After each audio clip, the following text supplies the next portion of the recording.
We're doing our initial Week 4 NFL picks video for the 2025 NFL season on the WalterFootball.com After Dark show for September 25th, 2025.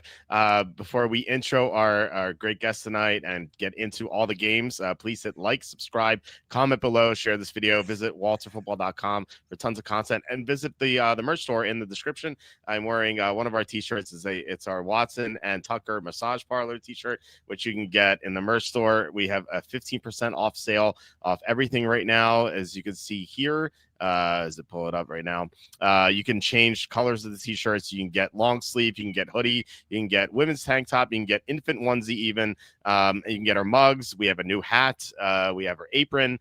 So we have everything here. I'm going to add more stuff too. So check this out. You can visit Amazon to buy my books. The most recent one is Jerks of the College Years. My first one is the Safety and a Field Goal, where I talk about a top 5 list of various football topics. So we have 3 books in total. Also, please consider super chats, super stickers. That's the best way to support the show.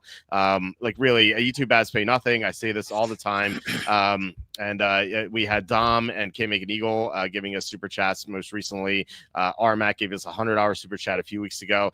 John Sanders, Slew, you guys have been so great over the years, really. So thank you so much. Can't say that enough, but yeah, it would be really appreciated if you would help us. All right, we're joined by Andy Iskoe. Andy of TheLogicalApproach.com. Andy, how was your week 3? Week 3 was decent. It was better in the colleges than in the NFL, but rewarding weekend either way, with some very interesting games, some of which I was involved in and some of which I avoided. I mean, my best play of the week was the game that you very rarely have to sweat out in under. I mean, I'm sorry, you very rarely don't have to sweat out an under, but in that Green Bay and the Green Bay Cleveland under was just, I don't think I'm going to find a better under game this year than that. Which side were you on, or if you were on a side of the Eagles-Rams game? Because that was one of the worst beats I've ever had in my life. Oh yeah, no, I preferred the Eagles in that game. I had a small play on them. I did buy it down to 3, but it turned out not mattering, and it shouldn't have mattered because the Rams were the right side in that game. Yeah, I actually got a call from a friend who didn't even know. He doesn't know like what I bet, and then he's just saying hi to me. He's like, "Hey, how's the Eagles game?" I'm like, I hated up. It. I'm like, yes. I hated it. He's like, what do you mean? He's like, didn't you like the last play? I'm like, no, that was the worst play I've ever seen in my life. So that was so brutal. I had that. And the thing is, there was a whole bunch of plays like that in the games this weekend. Yeah. So many blocked field goals. You're right. And then there was another weird play, the safety in the Niners-Cardinals game, which decided the spread. I've never seen a team take a safety from the 6-yard line. It's very, very strange. Now, wait, I'm sorry. Which one was this? The Niners-Cardinals game. Which was that the one that wasn't called that should have been, or the one that should not have been called that was called? It was called. But it was so weird because they were at the line of scrimmage was the 6-yard line. And so like how do you get a holding penalty in the end zone from the 6-yard line? Is very, very strange situation. I did not see the holding, and I spoke to a number of people also did not see the holding penalty in the end zone. They saw it outside the goal line, although Mac Jones was in the end zone, and I believe that may be the rule, that it's as long as the ball is in the end zone, when a holding penalty is called on the play, it's a safety. Yeah. In other words, the holding did not have to occur in the end zone. All that had to happen was that the ball was in the end zone at the time the penalty occurred. Doesn't make sense, strange. But yeah, it's very strange. But yeah, I mean, it's just a weird circumstance. Nick Bosa got hurt in that game earlier too, so that was a disaster. Slew asking, identify the weak link in this 4-team plus 140 moneyline parlay: Bills, Chargers, Packers, Broncos. Well, they're all big favorites. I don't know if you see a weak link there. I would maybe think. I'm guessing what he's saying, if I'm understanding it, is that 4-team moneyline parlay pays plus 140 because they're all big favorites. The question is, which one is the one that's most likely to be beaten? Yeah. I suppose I would have to go with the Chargers simply because of the unknown of Jackson Dart. Okay. Yeah, I could maybe see that. Maybe the Broncos can't throw Nixon's can't poorly. but they're playing the Bengals, who who were inept when Burrows played his 2 games or a Yeah. game and a half or whatever it was, and the offense is even worse. Packers, they're probably going to have, they're going to pay a lot of salivating and drooling on the plane ride down to Dallas and facing that defense, and the Saints.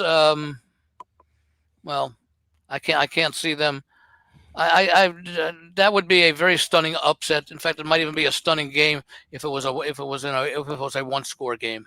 Yeah, that would be bizarre. So, anyway, so yeah, it's either Broncos or Chargers. So let's get into the Week 4 games here. I'm gonna pull up the lines. The Thursday night game, Seahawks at Cardinals. The Seahawks are now 1.5-point favorites. I think Arizona was favored to start the week. It was -2.5, and it's crept towards Seattle, and now Seattle's a favorite. I don't have a play on this game. I think these are 2 sort of even teams. I think Seattle's a little bit better. The rule, as I've stated for Arizona all year so far, is bet Arizona against bad teams because they always crush the bad teams, almost always, and then fade them against the great teams because they seldom beat the great teams. But I think these are 2 close teams. Seattle did sweep Arizona last year, so maybe Seattle just has their number. Maybe Seattle's a little underrated in my mind. So I think there's a chance that this could be correct. And given that the line is heading towards Seattle, I'm inclined to take Seattle. But I don't. Do you have a strong play in this game? No, I'd be inclined to take Arizona. Okay. You got Seattle going from turf to grass. Arizona playing at home. Seattle. Where were they last week? Seattle. They were at home against the Saints.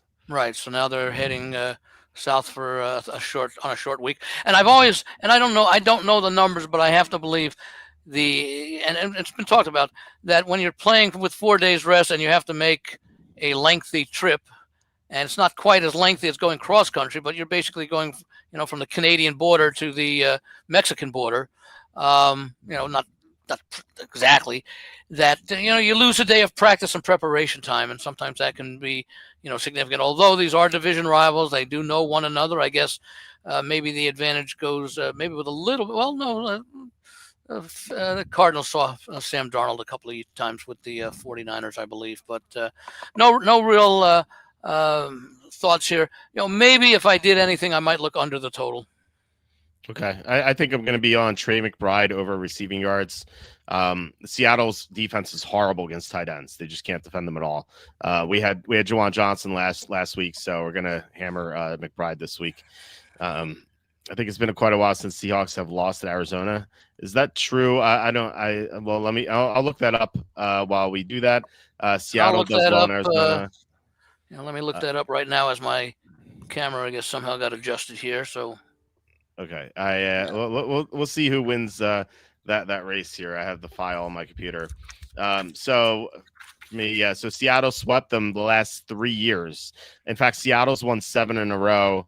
The last time Seattle lost at Arizona was October 26, 2020, the COVID year. So that was 37-34, and Seattle's a -3.5 point favorite in that game. But yeah, Seattle's really dominated this rivalry. Huh? They've won 2 of 3. They've won 8 of their last 9 against Seattle here. I think Seattle's been, a borderline playoff team, if not a playoff team over those years, and the Cardinals in this stretch may have had one good year. Right. Yeah, that's definitely true. So you have to factor that in. Although last year Seattle did sweep Arizona too. So I feel like they were about even last year. I think they finished with almost the same record. I think wasn't Seattle. I think they were 10-7. I think they were a 10-win team that missed the playoffs, and the Cardinals were either 8-9 or 9-8. Yeah, they were pretty close record wise. It's not like one was much better than the others. So, Chandler asking, do we trust Xavier Worthy this week if he plays? I would not. He could leave at any moment. He's playing with a harness. They're just trying to see what he has. I wouldn't trust. I'll tell you what, that kid Thornton filled in nicely. He did. Yeah, he's looked really good. I'm sure he was a popular waiver pickup this week in fantasy leagues. He should be. If he's available, he should be picked up for sure. Especially the way the Baltimore defense is playing. Yeah.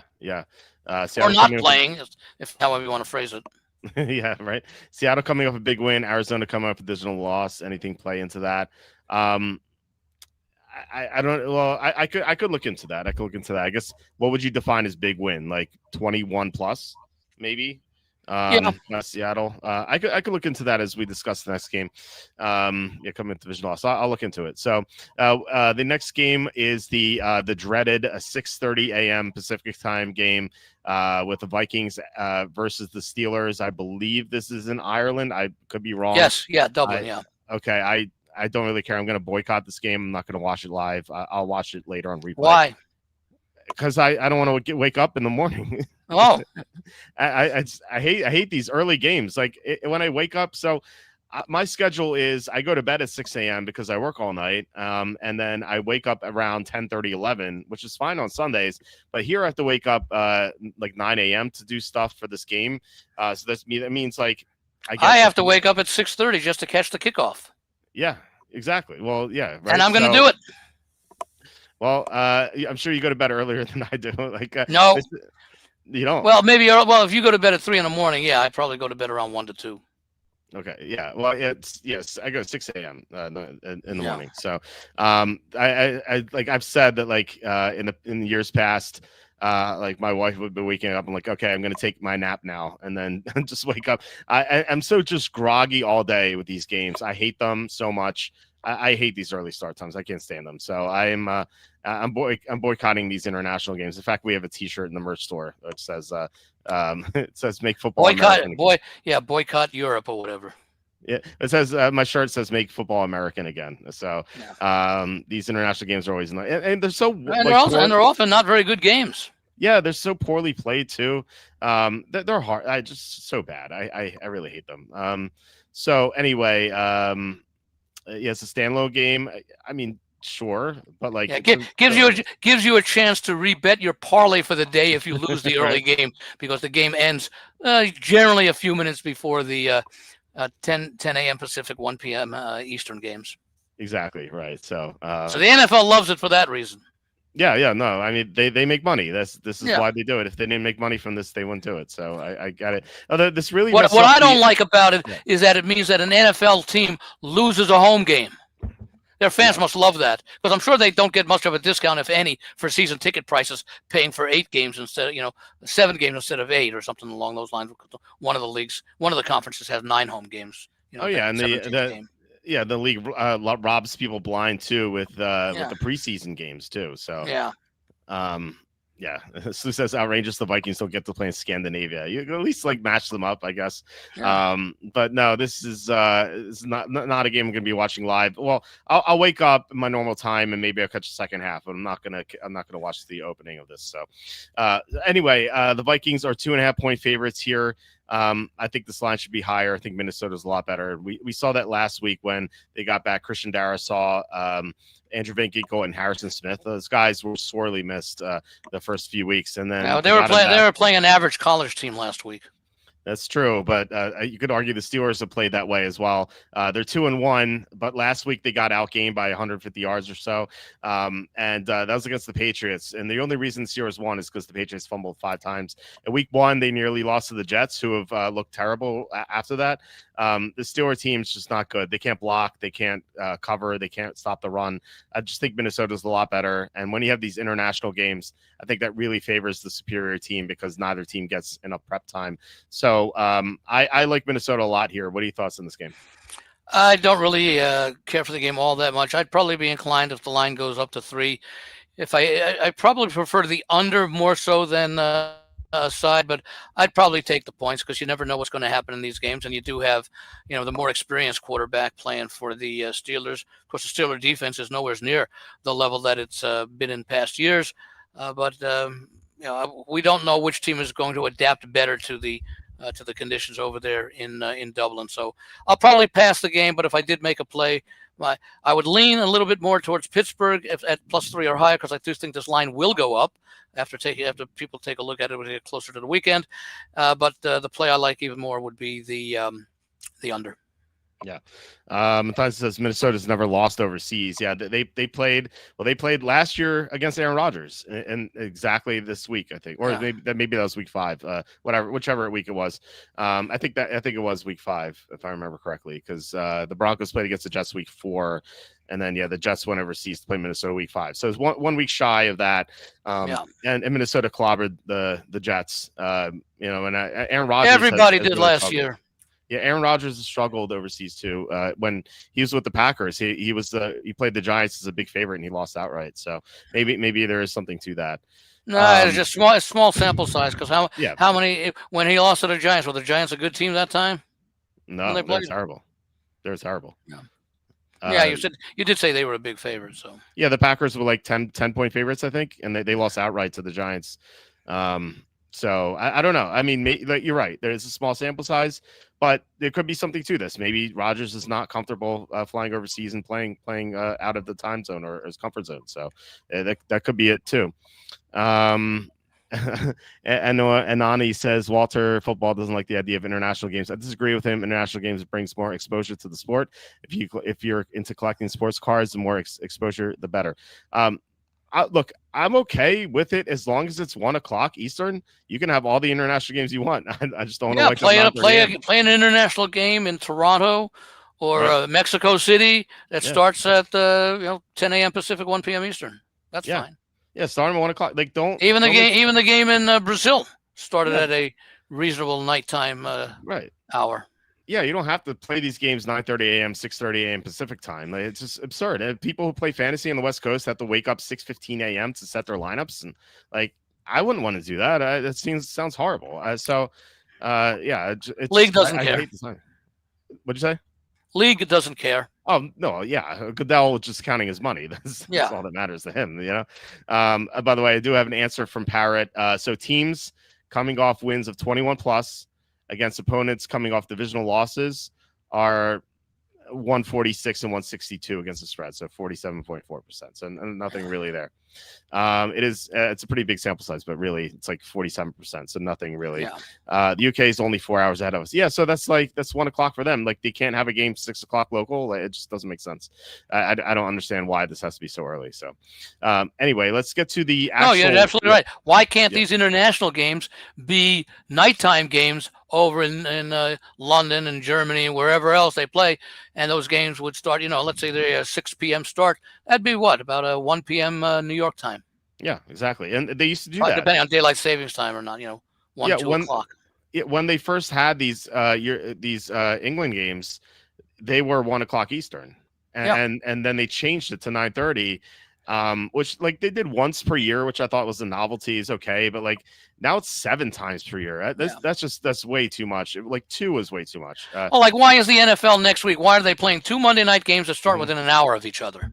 Right, exactly. How stupid is that? It's horrible. It's horrible. And now they did, because they did it correctly when in week 2 when they had the 2 games staggered by 3 hours, which is the way you do it. Right. Exactly, or at least 2.5 hours. They definitely have a major gap between them, not 1 hour. That's ridiculous. I think Bozo the Clown draws up the TV schedule. They bring him in as a specialist. It makes no sense. It's really infuriating. And I guess they would argue, no one's awake at 10 p.m. on the East Coast. Well, what about the 9:30 a.m. games on the West Coast? It's ridiculous. So. I don't know. Well, they finally conceded a little bit. They did start. The games used to start at 9 p.m. Eastern. So. Yeah, that's true. Almost an hour earlier. That's what it used to be. Monday Night Football is 9:00. So you can't have one game start at 7 and then 9:15. That's even acceptable. It's not ideal, but it's still acceptable. So anyway. This is flying in my face. Anyway, we have the Eagles at the Buccaneers here. The Eagles were -2.5 on Sunday night. Now they're -3.5. So I think this is a sign of strength here for the Eagles, because the sportsbooks aren't afraid of the sharps coming in and betting Tampa +3.5. Tampa's really banged up. They're missing at least 2 offensive linemen. They're more banged up than they were last week when they lost Evans. Yeah, so they could be missing 3 linemen again if Wirfs can't come back. They're going to be missing 3 receivers if Godwin can't come back, because Evans and McMillan are out, and they're down Kalijah Cansey as well. And this is a reversal from what we've seen the past 2 matchups between these teams, where in the past 2 matchups when the Eagles lost to Tampa, they were down several players. Like in the playoffs, they were missing A.J. Brown and some other players too. Last year in Week 4, they were missing A.J. Brown, Devontae Smith, and Lane Johnson. Now they're healthy, for the most part. So I like the Eagles here just to get revenge, and also they're the superior team given that the health wise. So I think even though this is cross 3, which is it's never ideal to bet the -3.5, I think it's okay here. So I'm going to be on the Eagles. What do you think about this game? Oh yeah, what happens if the opening line's 4? Then you don't worry about the 3, and they say, oh, okay, 4 points is reasonable. Exactly. I don't know how much revenge really factors into it. I think it's more that this is a potential playoff opponent, and you could get home field determined, because Tampa Bay has won the division 4 straight years, likely to make it 5. However, Tampa Bay has won their 3 games by a total of 6 points. Yep. I believe it was a 3-point win, a 1-point win, and a 2-point win. Yep. Against the mighty Atlanta Falcons, Houston Texans, and New York Jets. And of the 9 games played by those 3 teams, only Atlanta has been able to win once. Yep. So Tampa has beaten teams that are a collective 1-8. And they struggle to do so. Mm-hmm. So Philadelphia, okay, they should be 2-1, let's face it. But, who have they played? Well, they played Dallas, a division rival. And, that's the one where they lost Carter before the first play from scrimmage. Mm-hmm. Then they played Kansas City, who they beat on the road.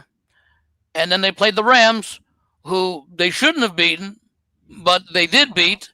And even then, even if they didn't win the game at the end, they still made a nice little comeback. And that's a team that was, 1 play away from making it to the Super Bowl last year against the Eagles. So Philadelphia has faced by far the tougher competition. The only thing that worries me a little bit, and I know you mentioned, about the offensive line woes, and now Evans being out, Baker Mayfield is such a positive presence for this team that I think he raises the level of his teammates, and sometimes that matters for something. And look, we even saw it last week against the Jets when the Bucs basically were about to cover the spread with that field goal. It gets blocked and returned. And what happens? Mayfield leads them down the field, and they nearly scored a touchdown with a couple of nice little runs there to set up the game-winning field goal. So they believe in Mayfield, and he's been a very positive influence. So I could see that being a little bit of a concern, but barring any unusual situations or unusual occurrences, I like Philadelphia. I think one thing they did last week, and I think it actually helped them, and you probably have seen a little bit more coverage in the local papers and TV, is that by falling behind, the Eagles were forced to abandon the run to a certain extent and emphasize the passing game, and the passing game was actually very good. Yeah. So that may encourage them to make that a little bit more of the game plan than it's been. Barkley is not off to a very strong start this year. I think his longest run is 16 yards. I think he's averaging 3.3 yards per carry. So clearly defenses are keying in on him and having success. That should open more of the passing game and passing lanes for the Eagles. Yeah, and A.J. Brown was healthier last week. He had a 0 separation score in Week 1. But he just could not get open because I think he was still dealing with that hamstring injury. And then last against the Chiefs in Week 2, he was only marginally better. But it seemed like he finally got over the hump and was a lot healthier in Week 3. And we saw that what that did for Philadelphia's passing attacks, just very dynamic in the second half. So that's definitely true. I couldn't believe the Buccaneers were going to kick that field goal to go up 9 because they had a 4th and 1. I thought they were going to go for it, 4th and 1. They were lining up to go for it, and they took a delay game. I think they wanted to. Yeah, I don't think they had any timeouts left, but I think they wanted to try and draw them offsides, which would have ended the game. Yeah. So the Jets fought so hard to get the backdoor cover, and then Baker Mayfield ran for 33 yards instead of that potential field goal. I was losing in my mind because I also had the Jets. But they still got the backdoor cover. Yeah. Well, it was. They didn't get the win. What's that? The Jets took the lead with the. That's what I'm saying. With the return. Yeah. Yeah. So, all right. Anyway, the next game is Saints at the Bills. This line is Bills minus 15.5. It was 16.5, so it's dropped a little bit. I've looked at the number of times, or I guess like the spread record of teams favored between 14.5 and 16.5. It's kind of like the sweet spot between 14, which is a key number, and 17, which not really a key number, but feels like it could be a key number when you go that high. So teams since 2010, which I like to go back to 2010 because that's when all the practice schedules changed and stuff like that for all the teams.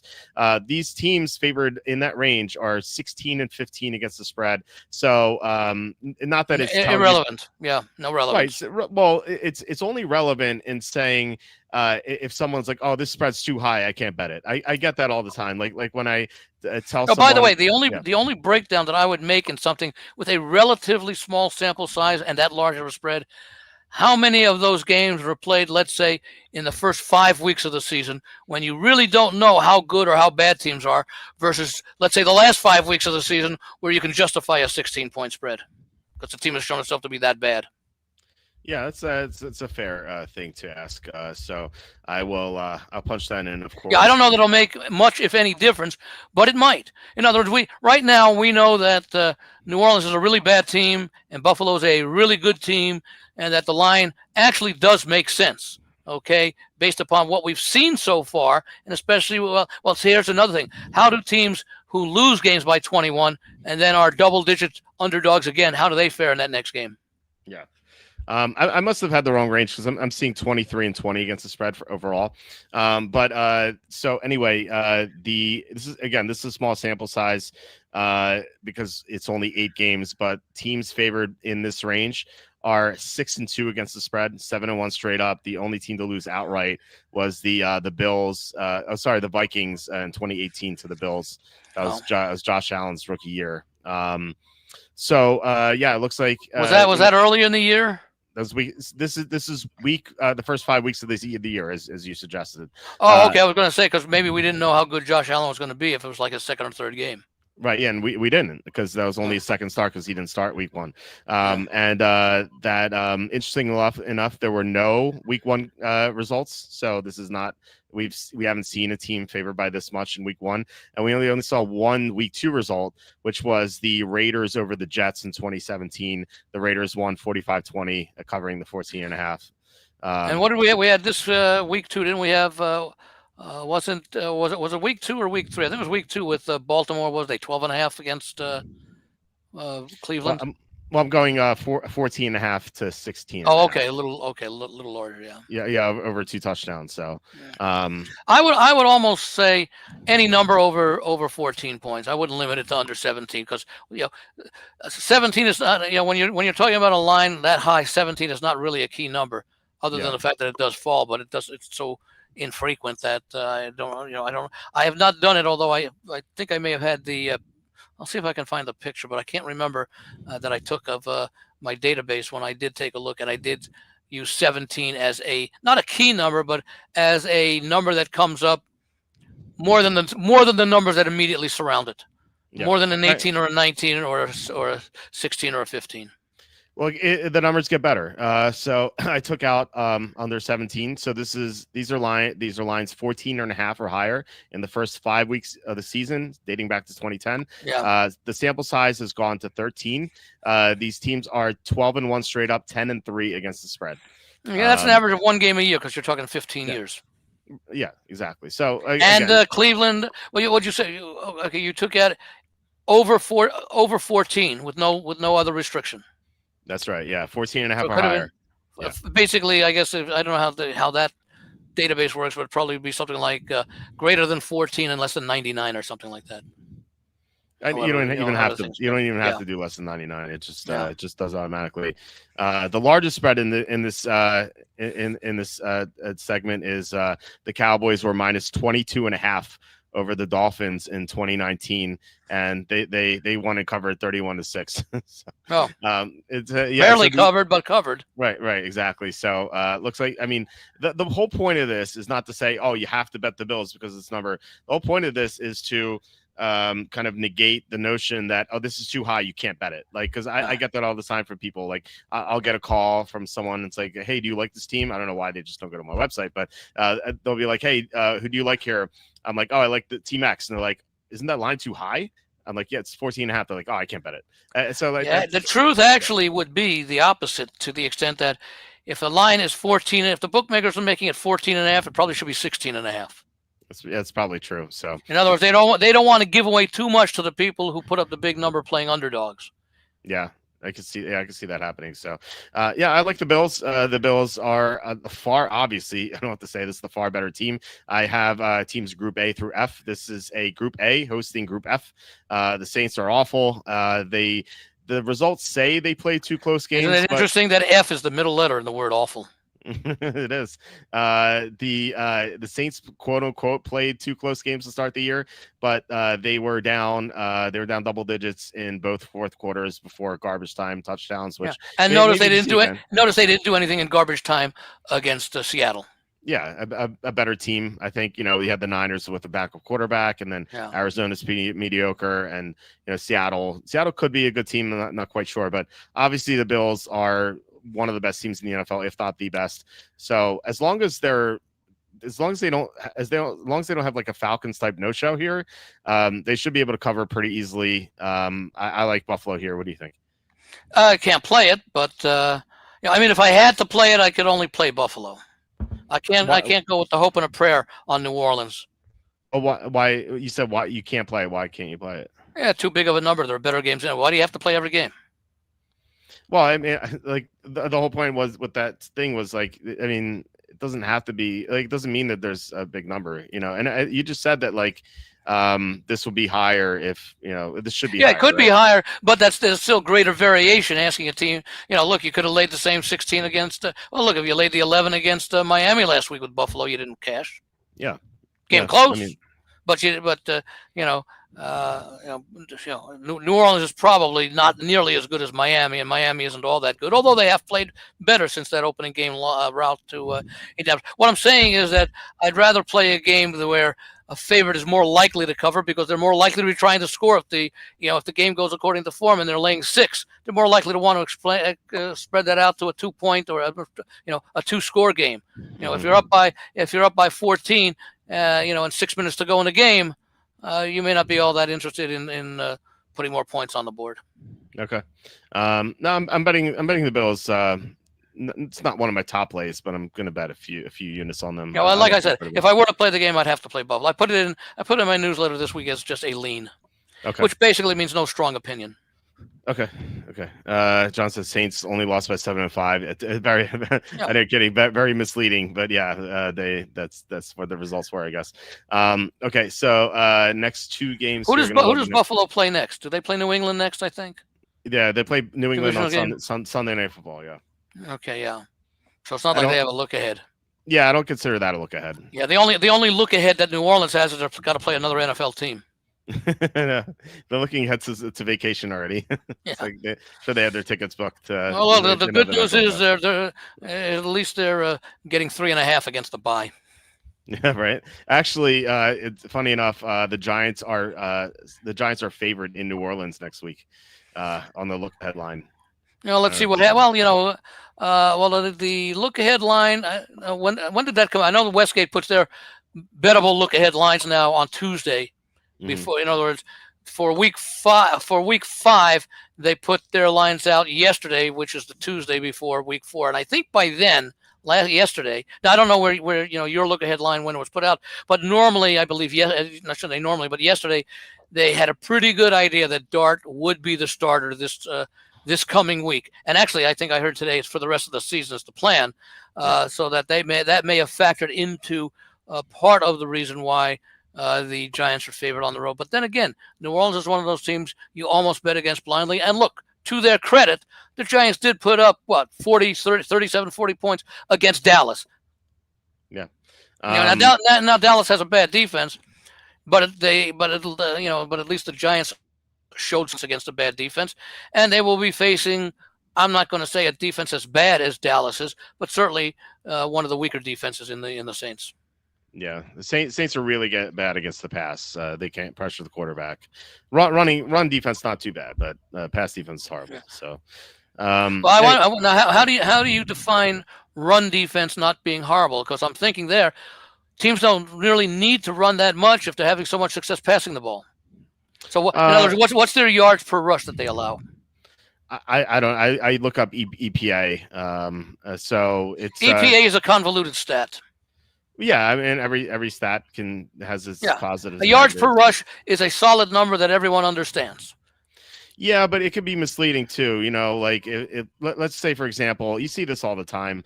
A team has like a 3rd and 13, and they hand the draw play, and the guy gets 10 yards, and it's because they don't care. And suddenly it's 4th and 3. They just don't care. They're allowing 10 rushing yards. So they're trying to stop him before he gets to 5 rushing yards. They don't just sit there and part the Red Sea there.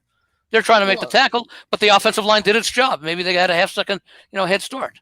Well, they allowed it though. Like they're playing all pass. They're allowing the draw. Well, but I mean that's still part of it as far as the overall numbers are concerned. That it still counts as a play. They're still trying to gain yards, and the defense is trying to stop them. They just may have misread the alignment and said, "Oh, they look like they're going to pass," and so the run works.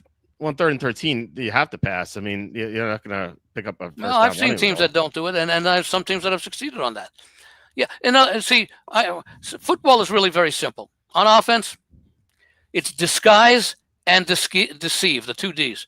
Disguise what you're going to do, and to deceive them by not doing what it looks like you're going to do.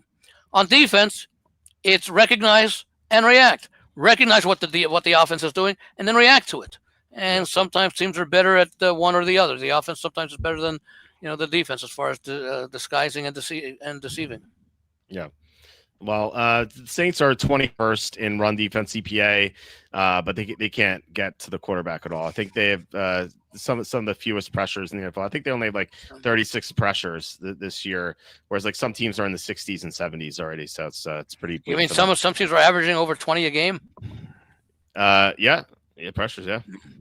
I believe the Packers are in the 70s. I think, which is interesting because that's about a good 1/3 to 1/2 of all the snaps. Well, remember, multiple players can get pressures in the same play too. Yeah. The Packers have 76 pressures so far this year, and the Saints have 30. So I think they have the fewest. Yeah, I think they have the fewest right now. So.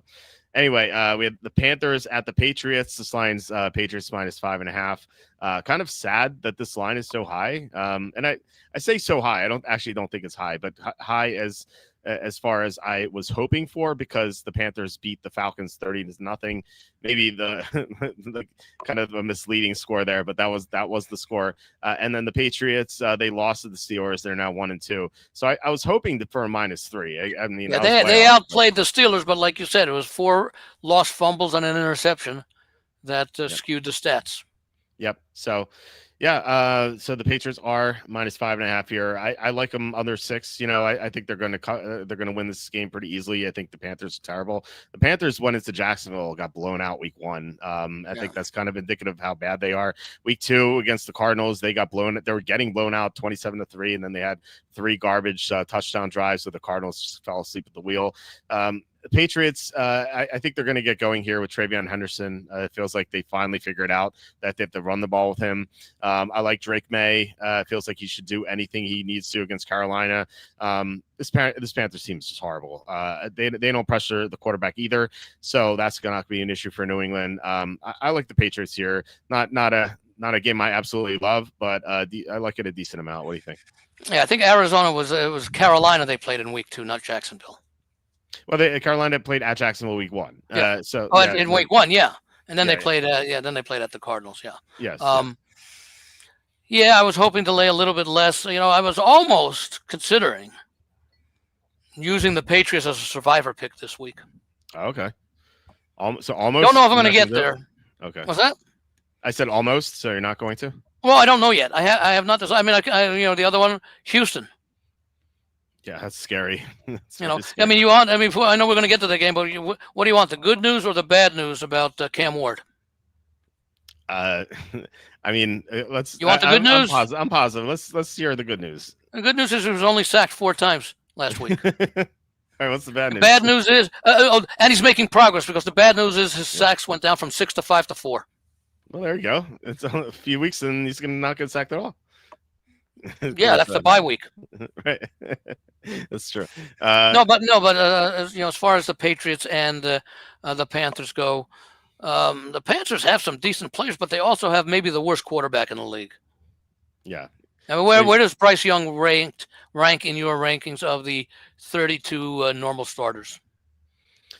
30? Are you asking metrics wise, or are you asking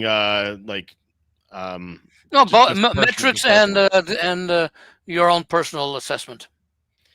Well, I mean, he's I don't know if he's the worst. Who would you put behind him? Well, look, we don't know. Ignore someone like Cam Ward, who we don't know. Well, that's what I was going to say. Like, we don't know anything about Jackson Dart, for example. Yeah, the Saints quarterbacks. Like, he's better than them. Is he? I just looked up the metrics, and guess who is dead last in EPA if you take out garbage time? It is Bryce Young. Okay. Actually, I was actually wondering if JJ McCarthy was better or worse. JJ McCarthy, Bryce Young is 31 among all qualifiers. Who's 30? Who's 32? There's no 32 because I suppose one team didn't have enough snaps. The number of minimum snaps are 48. So maybe with Cincinnati. No, because Jake Browning's here. It's not Cincinnati. No, I'm saying that Browning would not have had enough. And did Burrow have enough snaps? Actually, Browning had enough snaps. He has 53. The minimum they set for this is 48. So Browning just 48. That's 16. That's 16 a game. Yeah. So who didn't make the? Are you saying snaps or pass attempts? Snaps. So it includes running plays. It's the Jets quarterbacks. There's no Jet quarterback here. Okay. So what I'm saying, you're saying that includes handoffs, counts as a snap for the quarterback eligibility. Yeah, it says snaps. Yeah. Okay. So yeah, Bryce Young is 31 of 31. JJ McCarthy is 30th. Cam Ward, I'm just doing the bottom 5 here. Yeah. Cam Ward 29th. Trevor Lawrence, he's looked terrible, 28th. Yeah, yes. Joe Flacco is 27th. Where's Geno Smith? Geno Smith is 22nd. Okay. So who's number 1? Number 1 is Jordan Love, surprisingly. Who are the top 5? Top 5, Jordan Love. Number 2, Lamar Jackson. Number 3, Daniel Jones. Number 4, Jared Goff, and number 5, Josh Allen. And in this game, I'm going to give you number 6. In this game, Drake May, number 6. That's a surprise because he's also been sacked. I think he's been sacked 12 times. Yeah, I guess they just credit the offensive line just not giving him time and not just giving him. You can't start making a sack as a sack. Yeah, the offensive line has something to do with it. The defense being able to read the play. That's the problem. Is that when you use numbers, the more you break it out of the different segments, the less reliable it becomes because now you're sort of trying to make excuses and trying to set things apart, and you're not going to have a large enough data sample. Where one or 2 or 3 occurrences does not change the percentage. Well, yeah, I think that's kind of where you have to use your eyeballs. I mean, like if the quarterback takes a snap and is already under pressure and has no chance, then that's not on him. But if he's holding the ball for an eternity, then it is on him. I think that's kind of have to differentiate. Someone saying Russell Wilson was the worst. Actually, Russell Wilson's 18th because he had that one great game against the Giants, against the Cowboys. I think if you take out that game, he's probably one of the worst. So. Anyway, so you. Yeah, I love those 2 passes he threw towards the security guard when they were down in scoring position Sunday night. Well, maybe they just. Where does Herbert rank? Top 10? He's 7th. How about Hurts? Hurts is 11th. Now, is that based just on this year? Yes, the first 3 weeks and no garbage time. Okay. Took out garbage time. So. Yeah, it's just this year. And by the way, how is garbage time? Oh, I'm gonna let you talk here. I gotta go check a phone thing here. But I'll let them leave a message if they want. How do you define garbage time? How is garbage time defined for these analytics? Whereas the win probability for either team is 90% or Okay, well then I have to ask, how is win probability determined? What are the factors? the score and the score of the game and the time remaining. Yeah, but how do you decide 90% versus 80% versus 95%?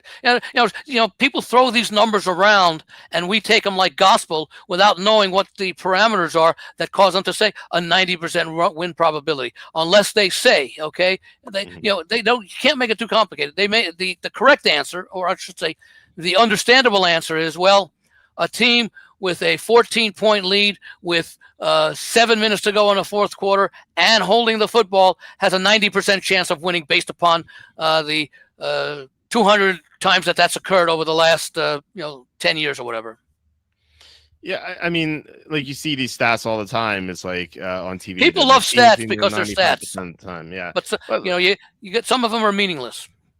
Yeah, I mean, they sound good, but they're meaningless. If you're up 21 with 4 minutes left to go, you shouldn't factor in what the quarterback does, because they're just going to play prevent. It's really not instructive of how they're performing. So yeah, I mean, I don't know exactly, but I do trust the site. I would say garbage time should be any time a team, let's say, is behind by 3 or more scores with 8 minutes to go in a fourth quarter, something like that, where there are probably no more than 2, possibly 3 possessions per team the rest of the way. Well, that's what it could be too. It could be. That's what I'm saying, though. It would make a lot more sense to know that, because remember, even in garbage time, even though the players are still trying, certainly the trailing team is behind, and often the team that's still in the lead is trying to make sure that game doesn't get any closer. So they're still trying, but the play calling is a lot different in garbage time.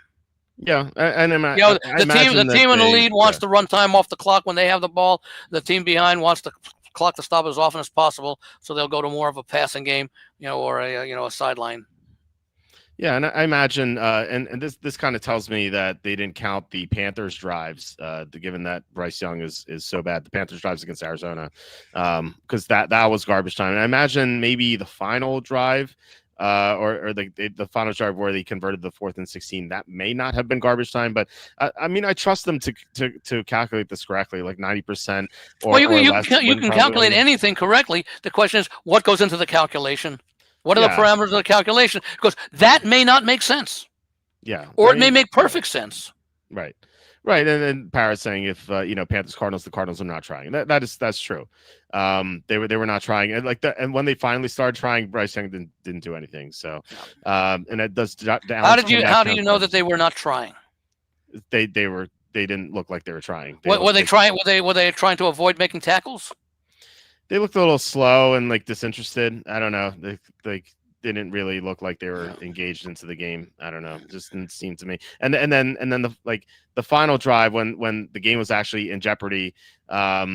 That's the one where Carolina fumbled the ball when they could have taken a lead. Yeah. That Arizona looked like it woke up from its nap, and they started trying again. Yeah. Does Allen's comeback counts garbage time? I don't think it does, unless except for the final drive where they won the game. That's probably the one that counts. So I don't know. I mean, I forget what the time was in that game, but I remember Henry fumbling the ball, and if he didn't fumble the ball, the Ravens probably won that game. So. The Panthers got an onside kick. Yeah, and they sent all out blitz. Bryce Young had a seizure. Yeah, exactly. Yeah, that's what happened. So, no, I just find sometimes it's difficult when they're making excuses for why certain stats are what they are, as opposed to it's just part of the football game. Yeah, I kind of do wonder. It's kind of like, how do you grade a play where a guy is wide open to score with 30 seconds to go, but they don't want to let the other team get the ball back. Yeah, so the guy goes down and sacrifices, a possible touchdown and fantasy value, whatever, but it's the right thing to do. Yeah. By the way, I took out garbage time completely, and Bryce Young jumps up from 30. Now they have 28. No, it's 27 now. Okay. So, actually, there are 33 qualifiers if I take out garbage time, because Justin Fields suddenly gets more time here. So. I'd be curious to find out in that situation then, in the Tampa Bay Jets game, when the Jets scored 21 points in the fourth quarter, when did garbage time start? I don't know, but when it was 21-3 or whatever. Yeah, I would think so, right? I mean that's well, it turned out not to be garbage time. Well, it was garbage time at first, and then it turned out not to be garbage time. Yeah, right. I don't know. Yeah, see, that means you're considering garbage time starting too soon. Yeah, but it's still like there's still 10% to win, and they didn't win. So like, and they needed a blocked field goal to even have a chance. No, but if they were 90% chance to win when the score's 21-3 late third quarter, okay, and then all of a sudden it's 21-10, and then 21-13, it's no longer 90%. Right. Well, it would be win percentage would be above 90% until it wasn't 90%, and that's when you start counting. That's like when the team is like, okay, we got to get on this. We got to start trying. Kind of like the Arizona situation. Yeah, like I don't know that teams trying for a while. I would say in 90% of the games, teams are always trying. Yes, but especially considering there are personal incentives worth hundreds of thousands of dollars at stake for each tackle that you make. Okay, yeah. For each block, for each pancake block that you make, etc. I argued yesterday that I think that NFL contracts should be based on wins, and that's it. That creates too much dissension on teams. Where if a guy misses a kick, the guys take him out and string him in the streets or something like that. You can't do it that way. I know it makes sense. That's a team sport, but team sports are made up of individuals and humans being what you are. Notice I said not what we are. Yeah. Humans being what you are, there's going to be jealousies, there's going to be resentment, there's going to be all sorts of things that come into play that end up further exasperating an already tense or tenuous situation. I would add to the drama. I would love it. Anyway, well, you're not a player who could miss the winning field goal or Derrick Henry who fumbles a game against your biggest rival. Yeah, but Henry's going to give you more wins than losses, though. Yeah, he's also got the respect of his players. He's earned the right to fumble. Yeah. So or to be excused for fumbling because he does it so rarely. Yeah, but I will say this: anytime anyone ever says to me, "Teams always try hard," I will point. Try hard? No, that I will disagree with. Try, yes, or their hardest? No. Well, I will always point to Carolina versus Atlanta, Week 3 of 2025, where Atlanta just did not show up at all in that game. They probably got drunk the night before, most of the players. And you're talking about this past week. Yes, that was a complete no-show, and just absolute proof that teams. That was like Miami in Week 1 at Indianapolis. Well, that could be just Miami just being awful, maybe, or not having a good game plan. Like, I don't know if they. Miami came back the next week and played a good game against the Patriots. Yeah, but so I wouldn't say. I don't know if that was a lack of effort by Miami Week 1. I just think that they didn't have a good game plan. And plus, I just think they're so poorly coached overall. Well, that could be, but Atlanta's you had 4 months since the schedule came out. You had 4 months to prepare for that one opponent. Yeah, but just based on all accounts, when they had those team scrimmages and stuff during the summer, the other teams came away. I heard multiple sources on this. The teams came away thinking, "What was that?" They were so discombobulated. Like it just didn't seem like they were well coached at all. So, I don't know. It's a reasonable explanation. Yeah. So did you have a play in Patriots Panthers? I know you said Survivor. I lean Patriots. I am considering them as a potential survivor pick because I can't see a more favorable situation for the Patriots as far as having a chance. And if you can get away with playing a bad team against an equally bad team, and the bad team is at home favored, that's a good situation. I mean, I'd rather that the Patriots be playing the Panthers this week off that ugly loss. Off the ugly loss by Atlanta, than if they were playing Atlanta this week, coming off of their ugly loss. Yeah, and let's get to that one because we have Washington at Atlanta. Washington is a small favorite, even though it sounds like Jaden Daniels is going to be out. Sounds like Terry McLaurin's going to be out too. So you're going to have Marcus Mariota against a defense that, despite what we saw last week, it's played very well. Atlanta's defense. Yeah, look, they're in the top 10 of EPA. Yeah. They only allowed 220-ish yards to the Panthers last week, so 30-0 was a completely. They outgained them, I think, by 110 yards. Was it like 324 to 224? Yeah, it was a misleading score for sure.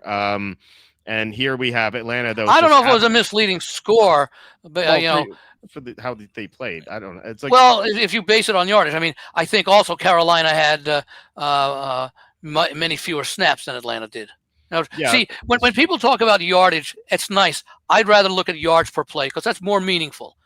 If you snap the ball 70 times and your opponent snaps it 40 times, the team snaps it 70 times, it's almost always going to have more yardage.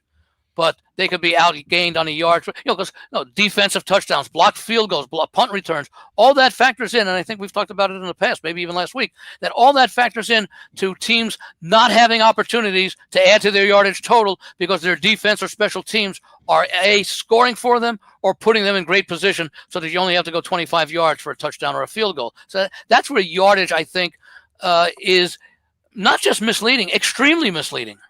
Well, do you know what the yards per play was in that Panthers-Falcons game? I could take a look at it. Let me. Well, I mean, I have it. I'm just asking. Okay, yeah. It's Atlanta outgained them 5.0 to 4.1 yards per play as well. So they won yardage and yards per play. Yeah, so that's why I said it was misleading. Atlanta just had a lot of mistakes here in this game. Yeah. It just looked like they're very hungover. That's the same thing with the Patriots and the Steelers. Yeah. Except I think the Patriots showed effort, whereas Atlanta just like missing tackles, like missing blocks. But how much effort are you showing if you're losing 4 fumbles? I think that's a lot. Trying. I mean, they're still trying at the end. The Patriots could have had the lead at the end. They were. Oh driving. yeah, no. What I'm saying, but you can't be fully focused if you're losing. Either that, or Pittsburgh just has a unique talent for forcing fumbles, and I don't think that's the case. No, I don't think so either. But no, I understand what you're saying there, but New England was the right side in that game. The wrong result. Yeah. That's. But then again, I have to believe it's probably less than half a dozen times that a team in a regular NFL season loses 4 fumbles in a game. Yeah, the Patriots outgained the Steelers in the game 369 to 203, and they averaged 5.2 yards per play to 4.1 for Pittsburgh. So that was if you had the Patriots, that's unfortunate for sure. I sided with them. I did not bet that game. I did, and I hate the Patriots because the game should have flown over the total that I played. Yeah, it really should have. Stevenson fumbled the goal line. Mike Vrabel really how are you not going to Travion Henderson already? Like it's ridiculous. These coaches are so stubborn sometimes. I like Vrabel, but like Henderson's clearly your best running back. Like just go with him. Like not Stevenson had a fumble issue before this, so you should have known this. Anyway, I like Atlanta here in this game. Coming off that embarrassing loss, I think they play for pride. It's kind of crazy that they're home underdogs against a backup quarterback. Hey, this is a team that went into Minnesota and what did they beat them? 22-6 or something, or 22-9? 22-9, I believe. And that was a legitimate win for the Falcons. Yeah, for sure. Yeah. So I don't know what happened last week because. I mean, because they Carolina had played hard. Carolina played hard in coming from behind in their first 2, losses. But, they still should not have been able to. Or let's put it this way. They're up 13-14-0. Atlanta should start getting in gear. Yeah. And come back and win that game. Yeah, look, I mean, Atlanta won on national TV. It's not a common thing for this group of players. It's probably celebrated too much. They heard about how great they were. They saw Carolina 0-2. They know they swept them last year, including one blowout. Actually, I don't know if they beat them at the end, but they blew them out the first meeting last year. And they probably thought, hey, we're going to beat this team. But all of that goes out the window when Carolina scores the first points of the game, and Atlanta says, hey, these guys are serious. We took them lightly. We better regain our focus, and they didn't. That is one of the more. That will end up being one of the more inexplicable losses of the season. Yeah, I mean, you could maybe explain it as just poorly coached, poorly prepared. Henderson doesn't pick up the blitz. He was one of the best blitz guy picker-uppers, if you want to ever call it, protection guys heading into this draft. Only LaQuinn Allen for the Jaguars had a better protection scouting report than Henderson. So he should be really good in that facet. So do you like Atlanta too? Sounds like you like Atlanta. I do. I don't know that I'm going to bet them without knowing a little bit more about the Washington situation, but from a basic intangible non-fundamental situation, I suppose it's a really good spot for Atlanta after being embarrassed against a division rival who they have been able to have success against and were expected to again. Maybe they did have a letdown, but and if you have a letdown, that's the coach. That's on the coach, because the coaches should be stressing, hey, the win at Minnesota was nice, might help us in seeding if we make it to the playoffs, but now you're playing a division rival. You've got the 6 most important games that you play all season are against your 3 division rivals. Yeah, we agree that Raheem Morris is to blame here. So, all right. Next game is Browns at the Lions. The Lions had a very impressive Monday night win in Baltimore. Now they are favored by 10 or 9.5, depending on where you look. I'm inclined to go with Cleveland here. Detroit's playing a 1 fewer day of preparation. Not that you need a full week against Cleveland per se. Well, you do the way Cleveland's defense is playing. That's definitely true. The Browns defense has been awesome so far. They outgained both Cincinnati and Baltimore. They outgained Cincinnati by a large margin in week 1. They should have won that game. How'd they do against Green Bay? What was the yardage against Green Bay? The yardage is very close, 230 to 221 in favor of Green Bay. Yards per play is 3.9 to 3.8 Green Bay. Yeah. So very even there. Cleveland has been much better than their record indicates. They could easily be 2-1 right now. And if they were 2-1, I don't think the spread would be 9.5. I think it would be closer to 7, and not quite 7, but 7.5. I don't know. It might have been 9.5 if they hadn't been, because they beat Chicago as badly as they did 2 weeks ago in what was the second game with the two new coordinators and without Johnson. That's true. I do think like Cleveland 2-1 against Detroit 2-1 would kind of like. I think that would tighten the spread a little bit, but not quite 7. I think it'd be like 7.5 or something. What's the total in this game? I don't have my screen up now. The total in this game is let me scroll up here. Total in this game is 44.5. Yeah, so that's sort of like halfway between what you would think based on Detroit's offense and Cleveland's defense. That makes sense there. When I looked at this game, I'll go back to the game last week with Green Bay and Cleveland. I wanted to play Cleveland. I said the best way to play Cleveland is to play the under, because if these defenses play the way they had, I can't see Green Bay getting a lot of points against Cleveland, and Cleveland just can't score a lot of points against anybody. So, except in what you call garbage time, as they did against Baltimore. Although, again, that was a competitive game into the fourth quarter. It was, I think, 20-10 after 3 quarters. But there's one intangible in this game. Maybe Carolina will be a little fat and happy after winning winning the game at home against Atlanta. Maybe Cleveland will be a little bit happy as well.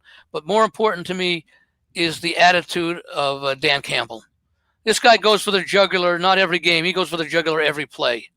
And he could just, his team, if they play the way that they're capable of, as we saw in weeks 2 and 3, 2 against a still emerging Chicago team, week 3 against a mature and experienced Baltimore team.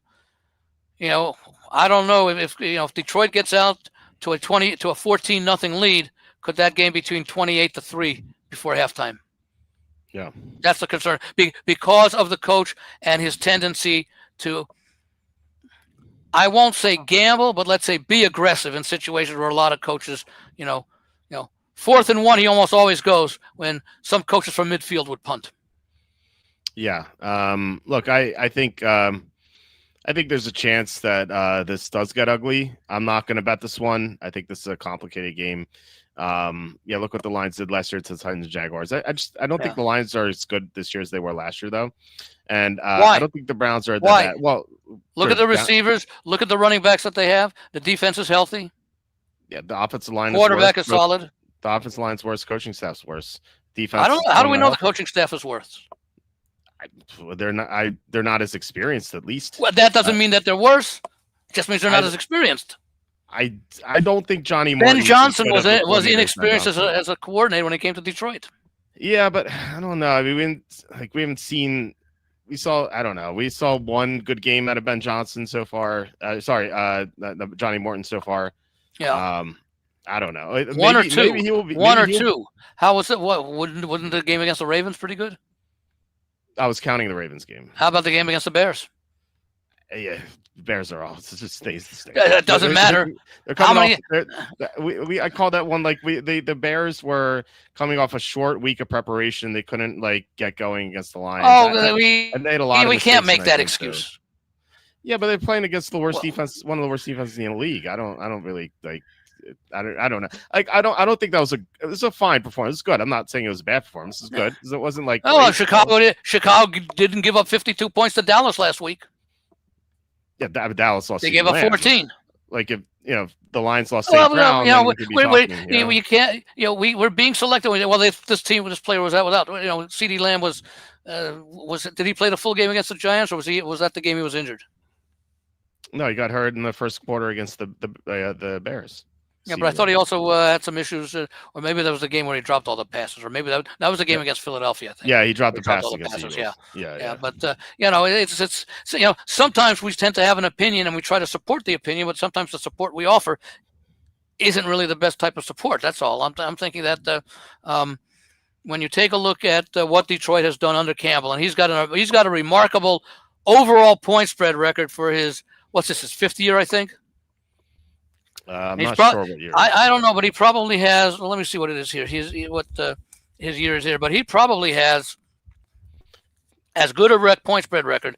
Okay, this is his fifth year. 49, 21, and 2 coming into this season. Wow, that's a pretty good sample. 72 games coming into the season, and he's already 2-1 this year because they didn't cover obviously against Green Bay. Was that straight up or against the spread? No, that's against the spread.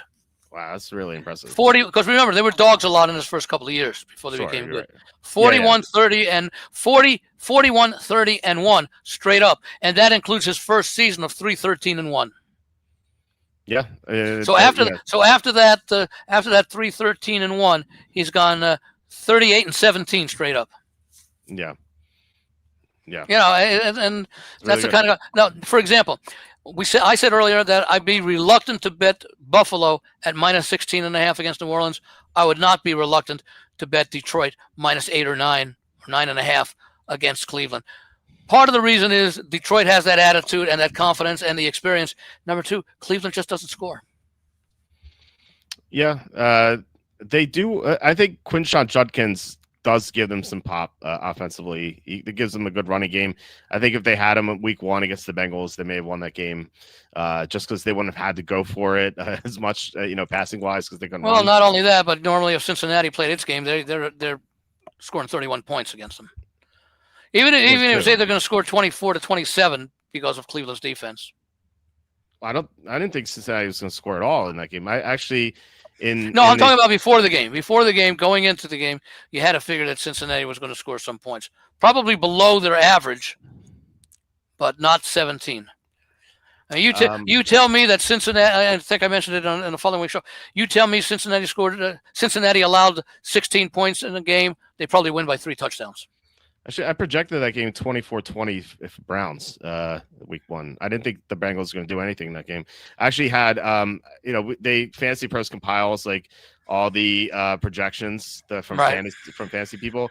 I was the lowest on Joe Burrow. I had him as the 20th ranked quarterback in week 1 just because I didn't think he was going to do anything against the Browns. He never does anything against the Browns. No, that's his that's his Achilles heel. Yeah, it really is. It's like Brett Favre against in Minnesota or something. Yeah.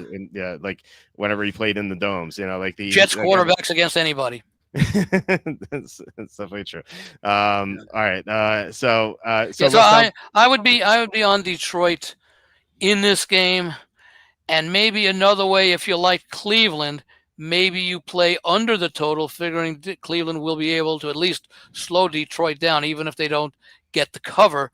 That at least they could keep the game in the low 40s, which I think you said the total was 44.5. Mm-hmm. Yeah. Look at Green Bay's offense and what Cleveland did to it. Yeah. Look at Baltimore's. Well, Baltimore ended up scoring a lot of fourth quarter points in that game, but for the most part, for the good part of the game, the Cleveland defense frustrated the Ravens. Yeah, that's true. John asking Lions, Texans 7-point teaser. I wouldn't do that. I don't. I don't trust Houston enough to beat Tennessee. Houston lost to Tennessee last year. Like they're not locks to win this game. I would rather take like Green Bay or something. And people who say the Texans are desperate at 0-3, they were desperate at 0-2. That's definitely true. And they had a chance to win the game despite trailing the whole way when they finally tied it at 10. And then what was it? The next possession that Jacksonville scored? Yeah. The Texans were driving and Collins fumbled. So okay, that's what led to it. Yeah. Yeah. So the Houston could have won that game. And we had Houston on plus 1.5 on one of our cards. So that was unfortunate as well.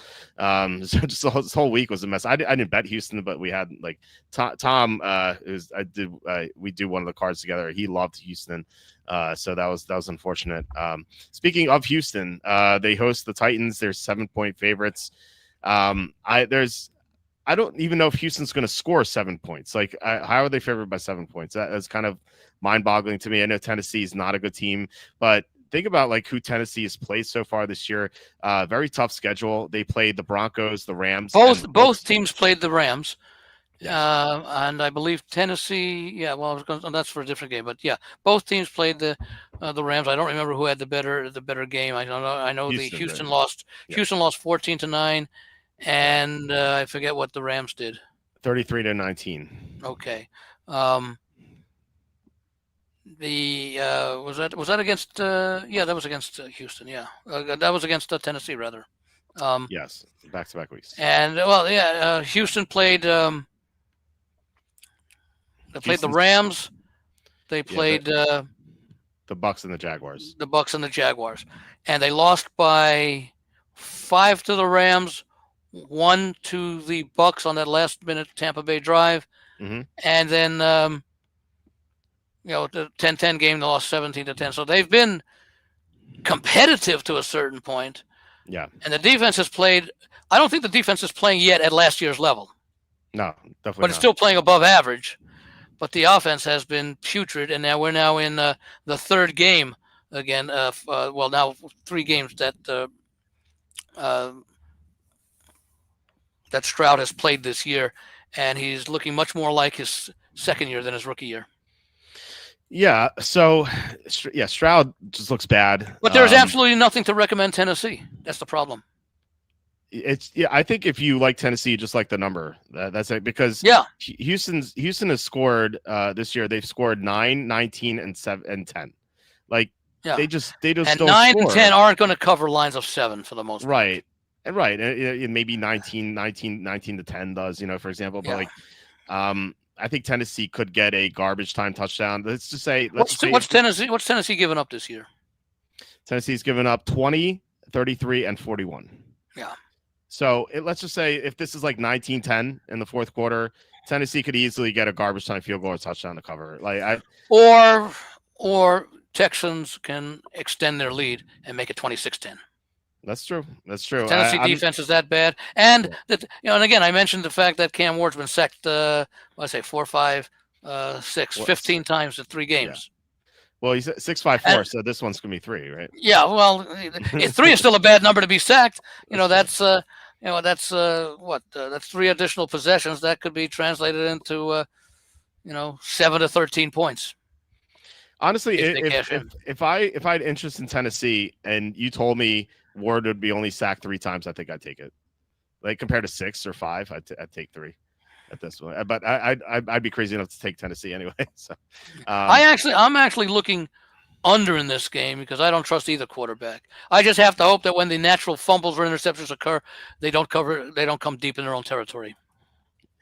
Yeah, not that the opposition could take advantage of, not that Tennessee could take advantage of getting a turnover on the Houston 12. Mm-hmm. I don't trust the offensive lines for either team. That's my biggest hangup. Like Cam Ward has some talent. CJ Stroud, we saw his great rookie year, but neither team could block for their quarterbacks right now. Yeah. So it is. This does seem like an under game. Obviously you can have like weird special team stuff which is why teams ought to take the drafting strategy of first you get an offensive line in place and then you draft a franchise quarterback. Well, I thought Houston had a line their rookie year, but then they lost players and they traded Tunsil for some reason. It just seemed like they just regressed there. And that's just bad management decisions. Yeah, I didn't understand why they traded Tunsil. It's crazy.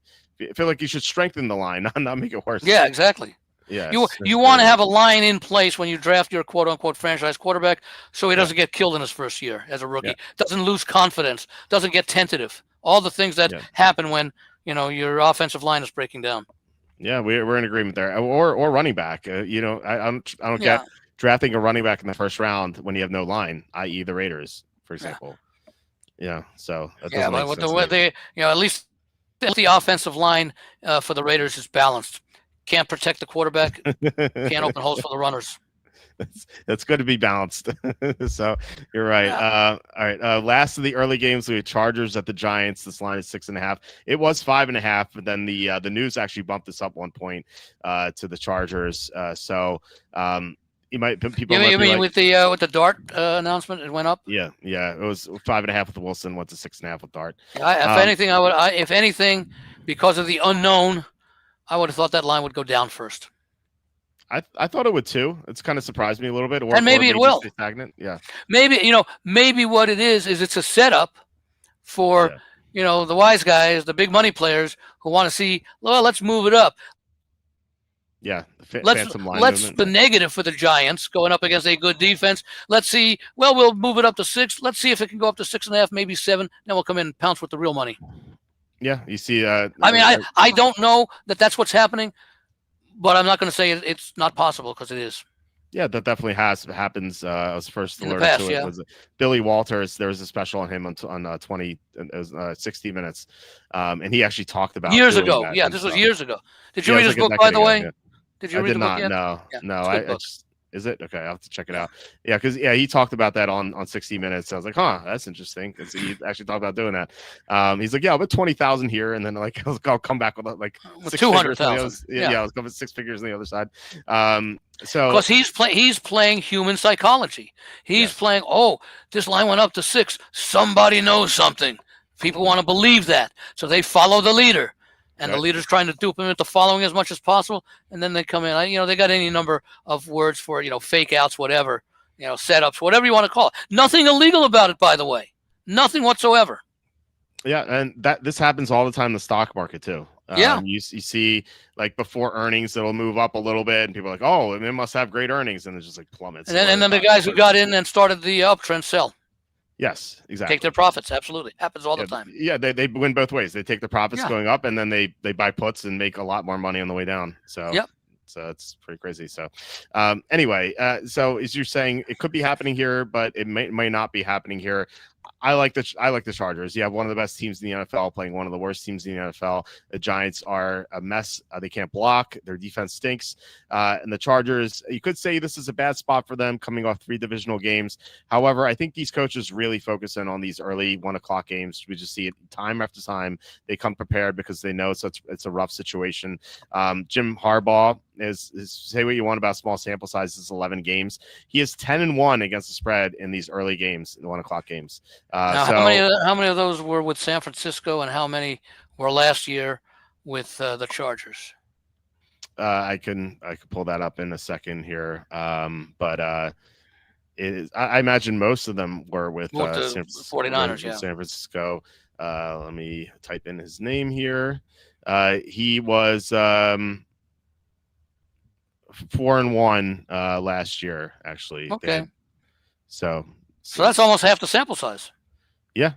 I guess they played a lot of early games last year. So anyway, I like the Chargers. The Chargers, they typically, given how well coached they are, they typically sit on bad teams. We saw that last year. This is blowout after blowout of these bad teams. The problem last year was they couldn't beat the good teams, but now they're beating the good teams too. So they could be a real force heading into the playoffs. Well, that's assuming that as the season unfolds, Kansas City and Denver turn out to be good teams. That's true. We'll see.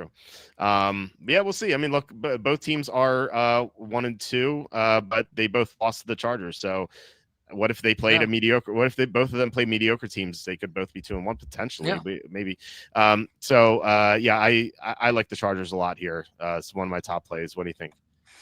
I like them, but I can't like them a lot. I actually, if I were to play the game, I do like the under, because I do think that they will have some surprises in store for Jackson Dart, who Hasn't thrown it. I don't think he threw that many passes. Well, he threw some passes during the preseason, looked pretty sharp, but that's preseason. He didn't play. He didn't throw any passes in his brief time. I won't say in relief of Russell Wilson, but when he came in, I think for a few snaps to replace Wilson for. I think he did. I think one of the plays he actually ran the ball, if I recall. But it's the unknown factor. The Chargers are coming off of 3 tough. Well, I don't know how tough the game was against the Raiders, but it was certainly a lower scoring than a lot of people thought it would. And not that they thought it was going to go over, but they thought they'd score more than the points that they did. And of course, the emotional wins against the Chiefs to open the season, and then Denver. That's 3 tough divisional games in a row. This could be a part where they have a letdown and the Giants catch them with some surprises.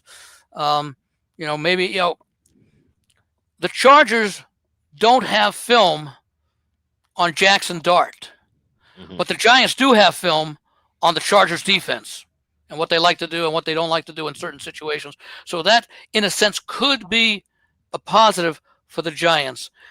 And even though I like the Chargers and I do expect them to win this game, it might be a game that I will consider, though I'm not sure, because the reception that the Giant fans are going to give Jackson Dart when he comes out there for the first series, that's going to be an extremely electric time. It's going to be a very high motivating time, and I think that not just Dart, but the entire team will feed off the excitement of the crowd. And so we don't know. We don't know how anyone will respond to that. Clearly, the Chargers are the more experienced team with the more experienced quarterback, and clearly the better defense. It's a game, like I say, the fundamentals for me handicap it as an under, because I think the Giants, they'll probably take their shots downfield, but I would think they want to make Dart feel as comfortable as possible, not ask him to do too much, and probably try to shorten the game by working in a lot of running the ball to get him acclimated, at least early on, before they start working the game plan.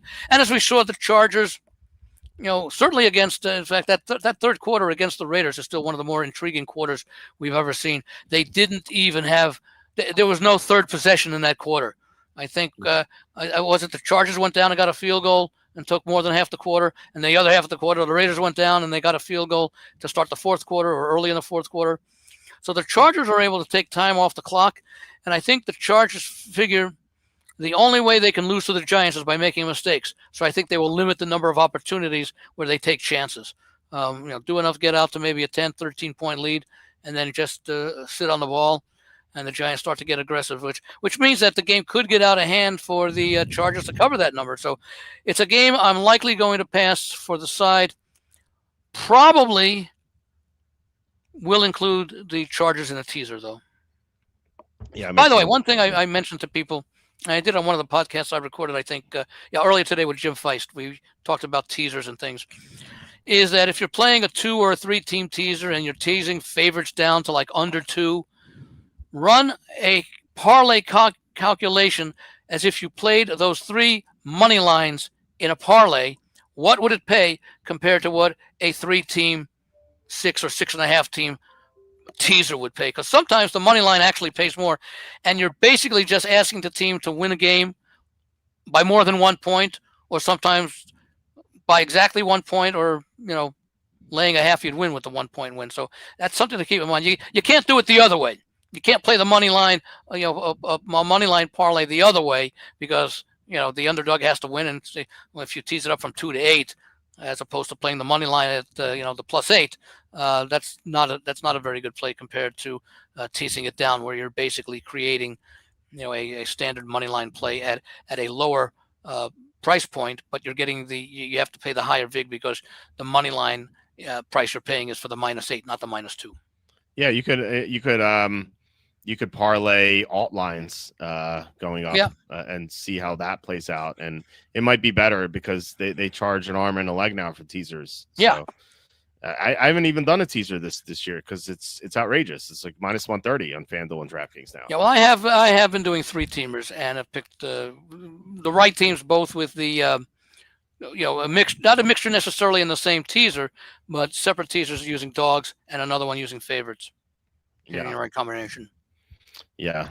Sanchez, this is Harbaugh versus rookie quarterback making his first start and giving less than a touchdown. Let's stop overthinking this game. What's Harbaugh's record versus rookie quarterbacks? I don't have that in the database, unfortunately. No, but I mean, but that's the question that you ask. We can't assume that he's great against a rookie quarterback like Belichick was. Yeah, I don't know. I mean,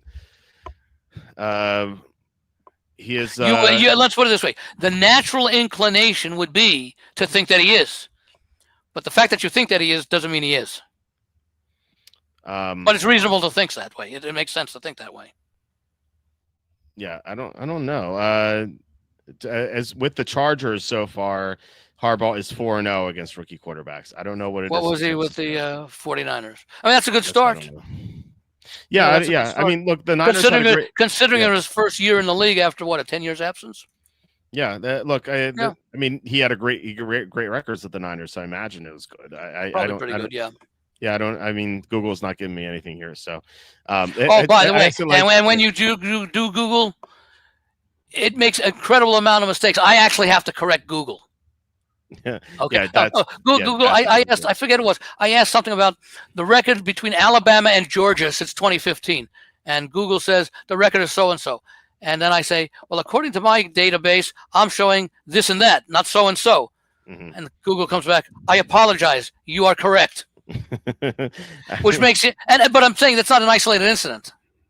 Yeah, same thing happens. I was doing research on the Georgia-Alabama game, and I wanted to find out. Oh no, I'm sorry, it was the Florida State-Virginia game, and I wanted to find out the record of Virginia and Florida State since 2010, which was the first year after Bobby Bowden retired after 34 years coaching Florida State and getting him into a national power. And I wanted to find out to see how much of a drop-off, if any, was there after Bowden retired, and how did Virginia do in the same time span? Because remember, Florida State was undefeated 2 years ago, and they didn't get invited to the college football playoff because I think some late season injury or something to the quarterback, if I remember.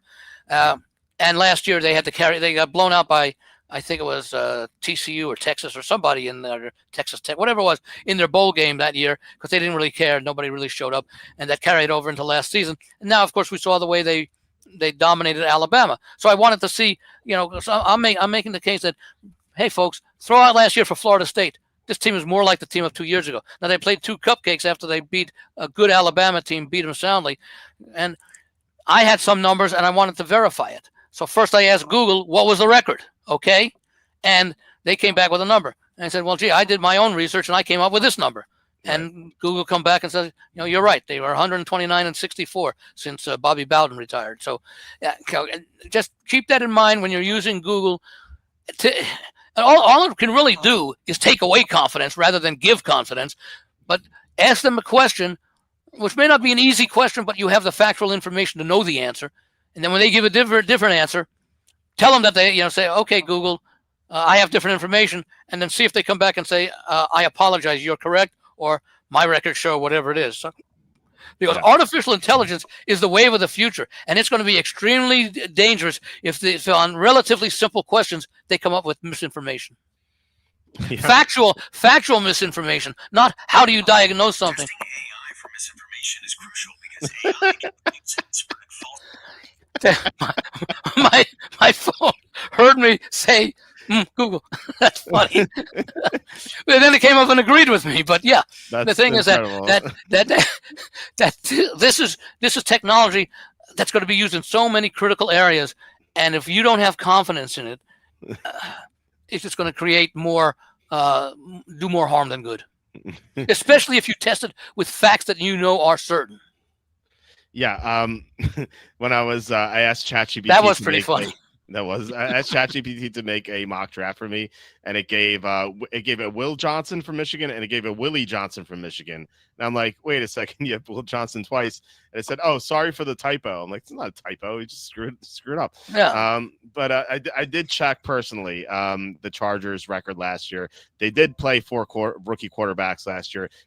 Jim Harbaugh beat Bo Nix twice. He beat Drake May, and he beat Spencer Rattler.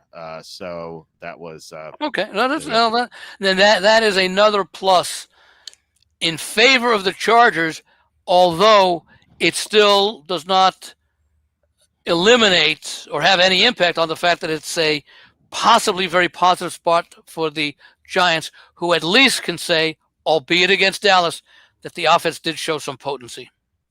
Yeah, for sure. And again, I will again make the point that the Chargers have nothing on film about Jackson Dart other than what he did at Ole Miss, whereas the Giants have been able to break down 3 games of the Chargers' defensive tendencies. That's true. Having said all that, if I did have to make a side play, it would be on the Chargers, but I think the teaser and the under are better. Okay. Luke says traded Quentin Johnson and Njoku 2/3 for Warren in Dynasty. I like the trade for sure. And then we had a fantasy question. Start Benson or Neighbors. I would start Neighbors. Benson has a really rough matchup against Seattle. And then thoughts on Henderson. I think you could start him. It depends who else you have though. But yeah, I would play Henderson DFS as well. So the only problem with Neighbors is what's his timing with Dart. We obviously don't know, right? Yeah. But he's so talented though. Like he produced with Tommy DeVito and what's his face Drew Lock last year. So immediately or after a couple of games. I don't know, but they have been practicing together at least. Yeah, this week they have. Yeah, and they probably did during the preseason because the Chargers have a really good defense. Yeah, they do. They're 9th in defensive EPA. So anytime you get a backup quarterback against a top 10 defense, I think you have to play the defense usually. Anyway, especially if it's a young or rookie quarterback, right, where the defense can confuse. That's part of the read and react and using the offensive side, disguise and deceive. Show a certain type of coverage, and then in fact, if I'm the Chargers, I do a lot of motion defensively up at the line of scrimmage pre-snap to confuse Dart even more. Yeah, and that's the other side of it. I mean, you mentioned that they don't have film on Dart, but they can confuse Dart because it's his first start. So that's the thing. Yeah, exactly. So that would be the approach that I would take if I were developing a game plan for the Chargers. Yeah. That's for sure, and I'm sure Jim Harbaugh's gonna be on top of that. So, all right, I don't have to tell Jim Harbaugh what exactly. He's probably forgotten 150 times more than I've ever learned. I trust him to do that. Yeah, we don't have to tell him. Jaguars at the 49ers. This line is 49ers -3.5. I think that's a touch too high considering that Nick Bosa is going to be out of this game. Out for the season, obviously. And Jacksonville's actually been a decent defensive team early on. Yeah, I mean, I guess I don't know, like who they play. I know they played Carolina, they played Houston, and then Cincinnati. So with Jake Browning for the most part. So we'll see if that holds up. But really can't trust San Francisco's offense. Brock Purdy may play, but first game back, he might be a little rusty. Juwan Jennings could be sidelined. We'll see. Kittle's still out. So. Who do you give the defensive advantage to with Bosa being out? I still give it to 49ers. Yeah, just a little Robert bit. Saleh's done a real good job with this team. Yeah, they are. They're 10th in defensive EPA, but that's with Bosa for 2.25 games. Whereas where's Jacksonville? Jacksonville's actually 3rd in defensive EPA. Yeah. But again, they played some some bad offenses. So yeah, but you can be number 3 against. You can only be where you are against who you play. They could easily have been 27 against those same 3 opponents. That's true. So I like Jacksonville here. Scheduling wise, it's pretty bad for San Francisco. They're 3-0. After this game, they played the arch rival Rams in 4 days. So that's gonna be a tough potential look ahead against a non-conference opponent. Jacksonville, granted they're 2-1, but I think this game means more to them than San Francisco. Not that you should just bet them because of that, but I would take the points here. What are your thoughts here? I leaned ever so slightly to Jacksonville +3, but the concern I have is that 49ers still want to win this game. And if you're only laying 3, you're not asking too much. That means that if you're taking Jacksonville and San Francisco wins the game, you need San Francisco to win by just one or two. Trevor Lawrence has not looked good, and I think that 49ers defense is good enough to make some mistakes. But I put down a lean towards Jacksonville because there weren't too many underdogs that I liked this week because of all these low lines. Yeah, I like mostly favorites here too. We agree on that. Is Seattle the best EPA team? Minnesota is actually number 1 in defense. Because kind of waited to what happened against. Who Jake are the Browning. top five? Who are the top five? Minnesota number 1, Green Bay number 2, Jacksonville 3, Arizona 4, Rams 5. Jacksonville and Arizona very sketchy with their schedules. Well, yeah. Well, I was going to say Arizona. They played what? Panthers and Saints. Panthers and Saints. Yeah. Exactly. So, and then they played the 49ers in a game that was a defensive game. Yeah. 16-15. Worst 5 defenses: Miami's 32, Dallas 31, Jets 30. Surprising there. Saints 29, and Giants are 28. Yeah, I can't argue with it. What did you say? Chicago was 31? No, Chicago. 30? Chicago's 21. Chicago's 21. 21. Okay. Yeah. So who are the 5 again from the bottom? Miami 32, Dallas is 31, Dallas. Jets 31, Saints 29, Giants 28. Okay. And where do I find my EPA? It is a site called RBSDM. It sounds like a very scandalous site, but exactly. Yeah. RBSDM.com. I'll put it in the chat right now so you can check that out. You have to play with the settings a little bit, but they have a lot of options there, the garbage time ticker and whatnot and a lot of stuff. So you can check that out. RBSDM?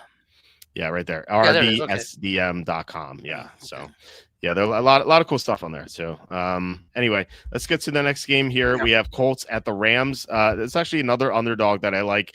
The Rams are in the same scheduling spot as the 49ers. They have to play the 49ers in 4 days, and it's a non-conference opponent. Now, the Colts are 3-0, so they may get the Rams' attention more than the Jaguars, but the Colts have been really good this year. They have been just outstanding. The defense has put more pressure on the quarterback than I thought. Jonathan Taylor looks like a potential MVP candidate, if not the offensive player of the year. The Rams they were weak against the run last year. It seemed better this year so far, but I'm not sure how sustainable that is on a small sample size. So I think the Colts should be able to move the ball pretty well here. I think this is probably a field goal game for me. So I like the Colts here. What are your thoughts on this one? I like the Rams here for a number of reasons. Not one of which is, by the way, that number 5 defensive ranking that you gave them before the EVA? EPA, yeah. EPA, whatever the administration was, and whatever the government department was. Take a look at who Indianapolis has played. They played the 0-3 Miami Dolphins. They played the 1-2 Denver Broncos. And who was it last week? 0-3 Tennessee. Yeah. So, and 2 of those games were at home. So they are like the Tampa Bay Bucks. Their opponents are a combined 1-8. Yeah, I do believe Indianapolis is improved. This is Steichen's 3rd year as coach. He went 9-8, 8-9, took over a team that I think was 3-12-1. It was 2-14-1. Something, I think it was 3-12-1. I think his first year, something like that. The year before he came. So he's actually shown some improvement. I think the Rams are going to be very focused this week after blowing the game twice.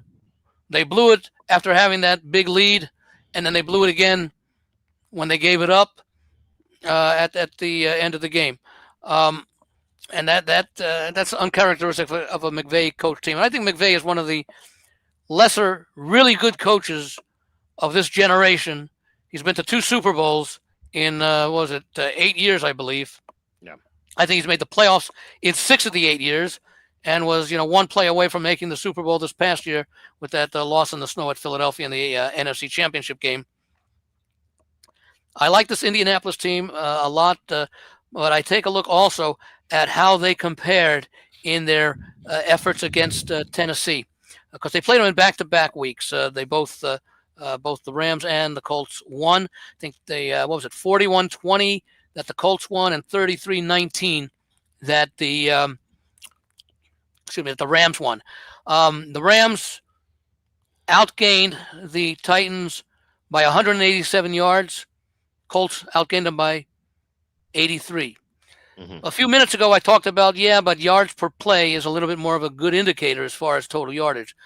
So the differential that the Rams had versus the Titans against what the Colts had, the Rams were almost a full yard better in yards per play differential against Indianapolis. And than Indianapolis was against Tennessee. So I think that, and also take a look at the Rams played Houston. They're not as good as we thought they were at the start of the season, but they also played a Philadelphia team that I think is a much better team than the one good team that Indianapolis played, which was Denver, which easily could have been a loss for the Colts, but for that field goal that was not made, but was Denver had the penalty on that gave Indianapolis a chance to win that game, which of course they did. So I just think right now the level of competition overall that the Rams played are better because they both played Tennessee.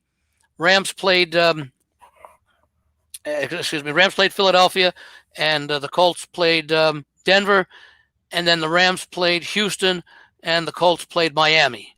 Yeah. And I know what we've seen out of and Houston and Miami are both 0-3. I still think Houston is the better team overall, certainly when you include coaching and defense. So my numbers actually do show that the Rams have played the tougher schedule, about a 4-point tougher schedule. So that sort of coincides with the number because my raw power ratings actually have the Rams by 6 in this game. So okay. I do like the Rams here. It is a good spot for them. Yes, they have to be prepared for that short week in the game against San Francisco, but I think they want to erase the memory of last week and turn what should have been a win but got turned into a loss. I think that, and again, especially because they saw Philadelphia come from behind, I don't think they want to be in. Well, I know they don't want to be in the same position this week. I have the talent and the experience. I think they have the talent and the experience to turn it around. I do believe the Colts have improved on both sides of the football, but not enough yet to match up against the Rams. Okay, yeah, I could see that. It's a great argument for the Rams. Wasn't a strong conviction on the Colts, so you may have convinced me to side with the Rams. I do worry a little bit. I just don't like the 3.5, but yeah, 85% of the time the team that wins the game covers the spread. Now, part of that 85% is obviously underdogs winning outright. So, right. Unless if the Rams win the game and unless it's by 1, 2, or 3, the Rams will cover. Right. Yeah. 85% of the time. Okay. Yeah. I mean, that could definitely happen. Okay. So next game is Bears at the Raiders. So Raiders are only slightly more interesting than the Texans and Titans. Yeah, slightly. Well, you could have some points in this game. Neither team has much. Well, the Bears don't have much of a pass rush, so the Raiders could finally maybe pass protect or run block for Genty. Maybe things open up for Dante Thornton. So we could see the Raiders scoring some points here. I think the Bears are overrated based on what happened last week. They came back and clobbered Dallas, but Dallas lost CeeDee Lamb in the first quarter, and I thought that Dallas would have a great game with Lamb. Just thought he had a great matchup, but that was not meant to be. Chicago has a lot of injuries on defense, so I think the Raiders should be able to score points. And the Raiders came off 2 games against tough defenses, Washington and the Chargers, where this is just a huge step down. It's kind of like week 1 against the Patriots, where they moved the ball. You consider Washington a good defense? Where do they rank? I'd say middle of the pack. They're 14th. Middle of the pack. Yeah, slightly above average. 16, 17 is the middle. Right. Yeah, but Chicago's 21st, so they're definitely worse. And like I said, they're missing players too. So like week 1 is kind of skewed, where they did a good job on Minnesota for 3 quarters, but they're down their top corner, they're down their slot corner, they're down one of their starting linebackers. Like this team is just. Who are the Raiders down? Who are the Raiders down? Let's see. I don't know if they're down anyone. So they have 0 injuries right now. They have no one. No, because I think they made a change at center. Yeah, that could be it. Yeah, but they're not. No one. The only injury report I have on the Raiders is Brock Bowers being questionable for week 2. That's pretty important. And he played. That was questionable for week 2. Yeah, for week 2. Yeah. Yeah, so that's in my database, that the Excel sheet that I send you every week. Yeah, that's the only notation I have for the Raiders. Whereas all season, you mean, or just for the entire season? Yeah, for the entire season. For Chicago, I have Grady Jarrett was doubtful, but he played in week 2. TJ Edwards is out week 3. Jalen Jones out. Kyler Gordon out. Jalen Johnson on IR. the Bears have some big problems on defense. So I like the Raiders here to bounce. But are you somewhat concerned that all of a sudden, after being stifled they played decently in the first half of the game against Minnesota, but after finally breaking out, it's now the third game under Ben Johnson, that maybe they're starting to find their offensive rhythm? Well, they played against the worst defense in the league, or second worst defense, I guess, according to the numbers. They still had to produce that rhythm. Yeah, I mean it's easier to do that against horrible defenses. Now the Eagles couldn't do it. Yeah, well, I mean they were doing it until the thunderstorm, and then they didn't score at all. No, both teams came back after the thunderstorm, so Yeah, but neither team. There weren't any points scored after that thunderstorm. Yeah. Weird. It's kind of weird. I don't know. Maybe the field conditions were bad or something. But I don't think they got rain. Did they? No, they just had the lightning. I think we had rain. I don't know. I don't remember. Yeah. I know we had rain outside here. I'm about 20 minutes away from the stadium. So, anyway, and exactly. Wilson put 450 up on Dallas. So yeah, I can't trust anything that happens against Dallas or Miami for that matter. So, but how can you trust anything against the Raiders or the Bears? Well, where do the Raiders rank defensively? Let's take a look here. The Raiders are 26th. So not bad, but not horrible. Worse than the Bears. Yeah, that's true. But I feel like I don't know. It's pretty close. Like if you look at the numbers, there's a EPA wise, there's looks like a 0.04 difference between 21 and 26, whereas like the difference between 26 and 31 is 0.13. So it's a big gap once you get down toward the bottom.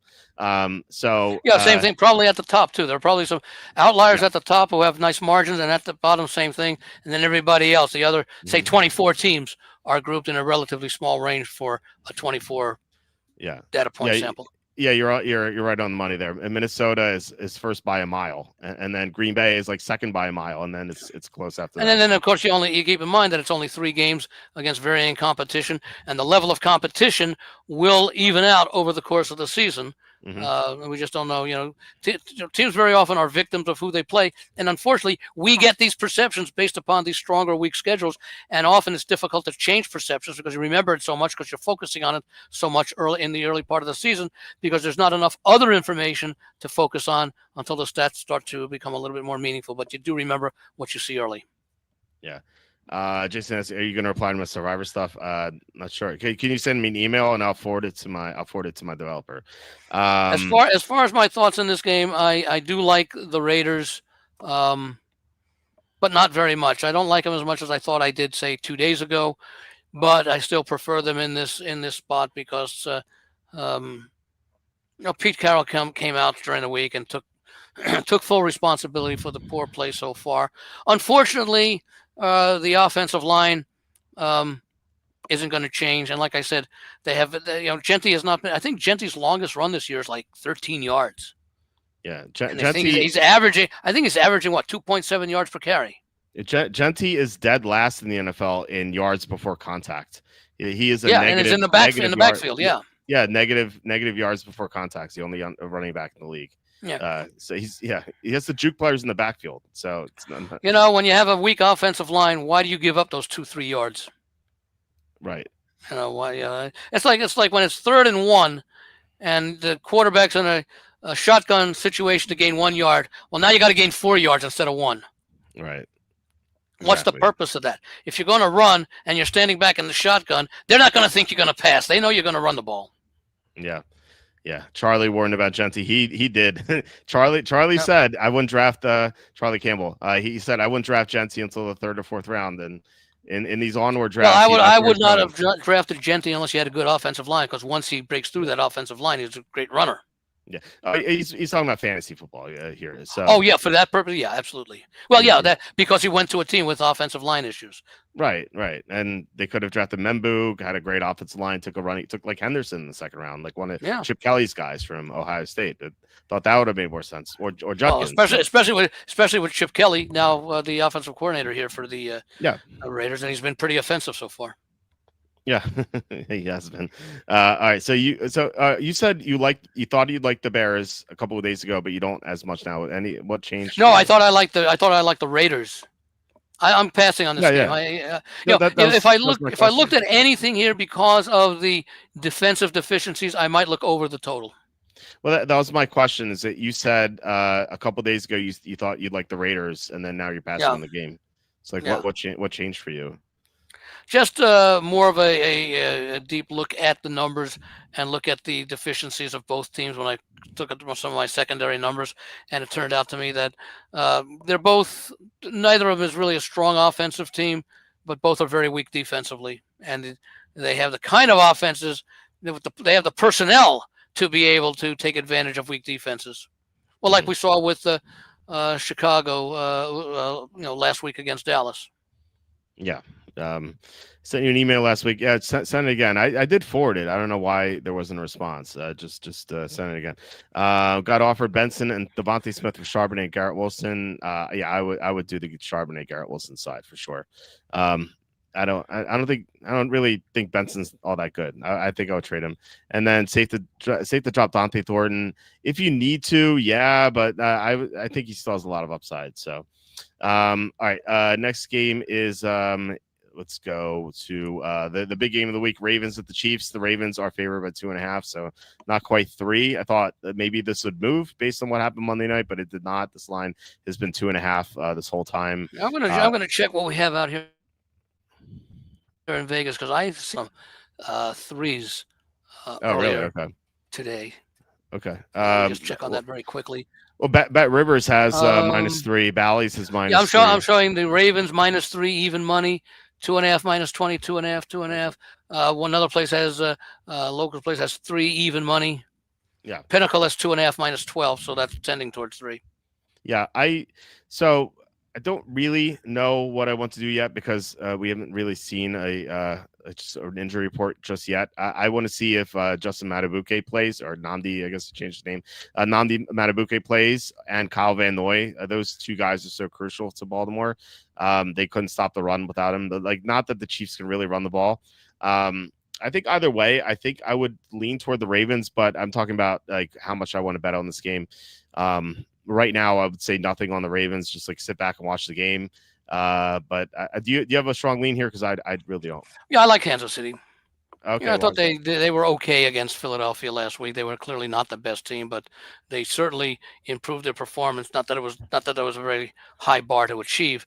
Than they faced in the Super Bowl. I thought the offense started to show a little bit more rhythm. Mahomes started to seem a little bit more comfortable. So maybe he's rounding into his shape, but it's as much a play on Kansas City as a home underdog, especially at +3, as it is a play against that Ravens defense, which has shown all sorts of issues and an inability to protect leads. Yeah, they can't protect leads. It's now, I'm not going to equate the Kansas City offense of today with the offenses Baltimore faced in Detroit and Buffalo, but you're still going against a magician in Mahomes who has had the number of most teams he's faced, and they didn't cover as a small underdog last week. Not surprised that this game opened with Baltimore a favor, but considering what we saw out of the Ravens last week going up against a better team, and they were at home, I would have thought that this game would have opened more like 1.5. Yeah, that's where I thought it would be, but the line didn't drop, so I was kind of a little surprised by that, but. I guess people are just not impressed by the Chiefs. Like, yeah, I mean, they had their one good game against the Giants. So, and even that wasn't a good game. That was what 9-6 fourth quarter before they scored 2 touchdowns. Yeah. I mean, maybe he found a rhythm with Thornton. But see, that's the thing. In fact, I was talking about this. Excuse me, just for this. When I rank the 4 key units on the field here, I rank the Baltimore offense 1, Kansas City defense 2. Kansas City offense 3, Baltimore defense 4. I think for me, it would if Matabuke and Van Noy return, I would put Baltimore's defense higher.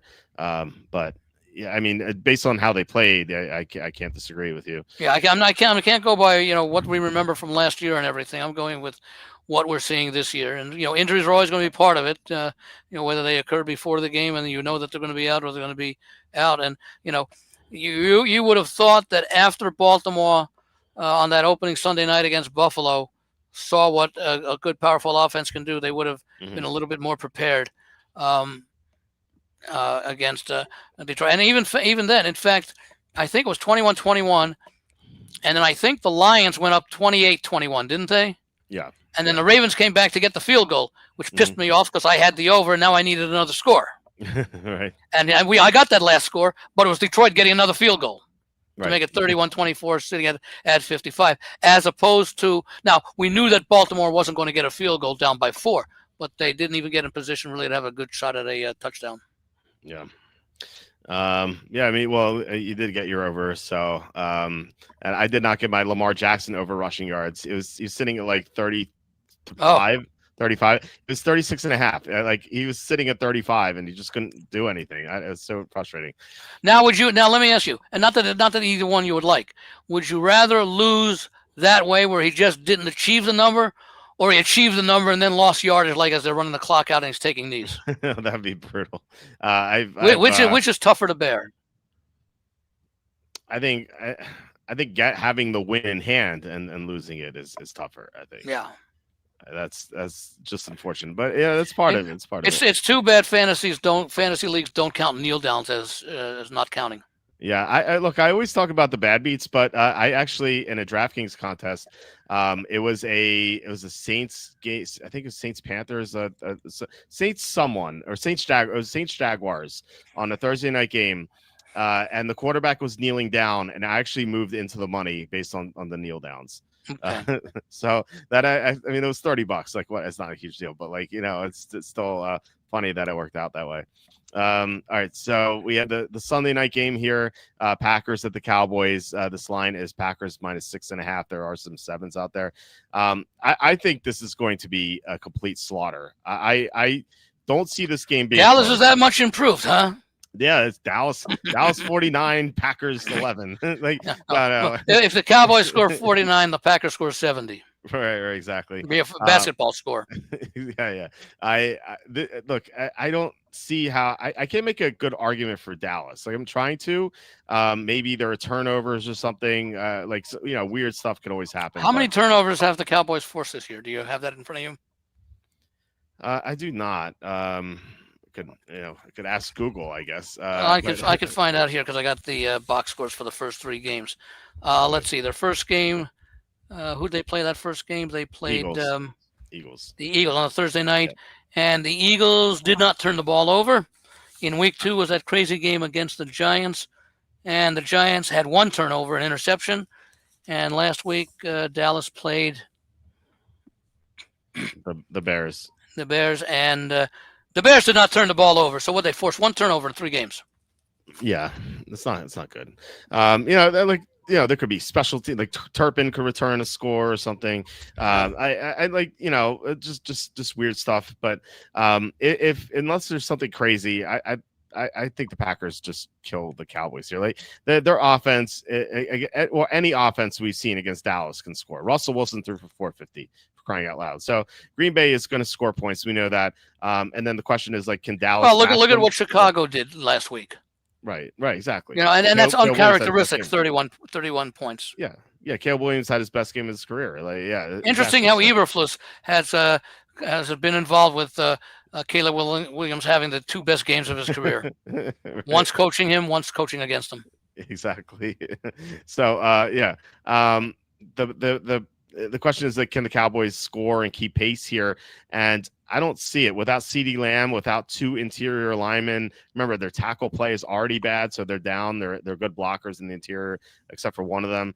I think, and then on top of that, the Micah Parsons revenge factor too. So, I think the Packers win very easily. This is one of my top plays. Who do you like here?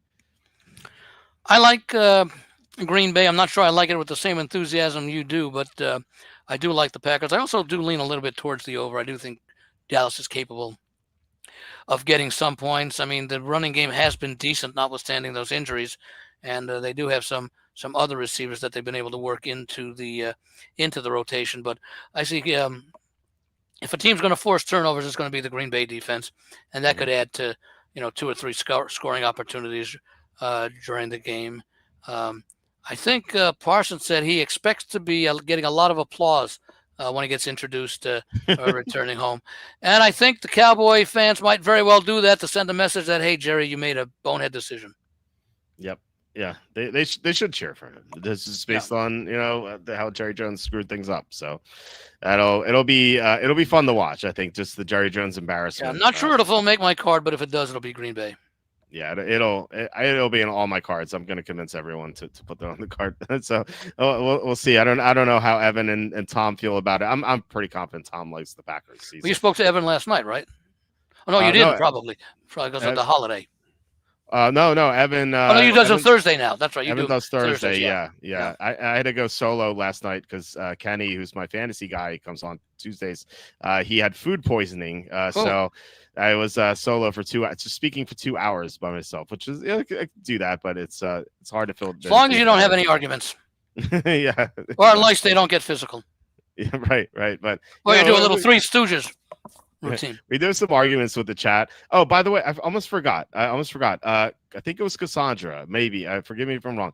Cassandra brought up the Tampa Bay Buccaneers home record. And Cassandra asked me to ask you what you thought about it because it's truly remarkable. Tampa's spread record at home. Do you have any idea what it is or how bad it is? Going back how far? Their new stadium, Raymond James Stadium. When did that open? Was it like when did Raymond James? I just remember the old sombrero. Yeah, the new sombrero. Yeah. Yeah, I think it's somewhere in the last 10 years. No, it's been longer than much longer than I thought. Yeah, the new sombrero. No, I don't know. They are 45-76 against the spread at home. I was going to think it would be negative, but not that negative.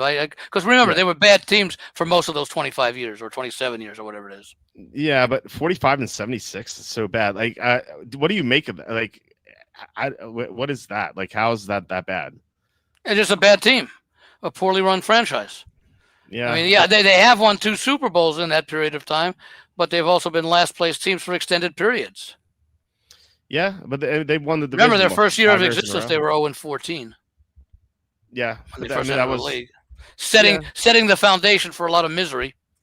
Yeah, but like the 98 teams, that was the Tony Dungy defenses with Sept and those guys. In the early 2000s, they were a decent team. Yeah, and they've won the division for 5 years in a row now with Brady at first, and then 4 years, and they're working on 5. 5, yeah. There's a 5th straight year they started 2-0 and now 3-0.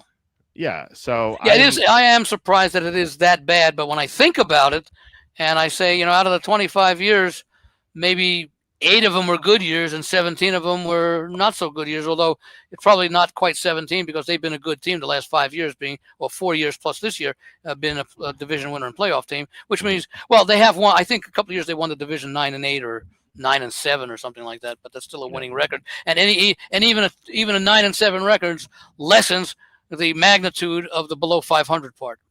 Yeah. Anyway, just I was told to bring that up to just get your opinion on it.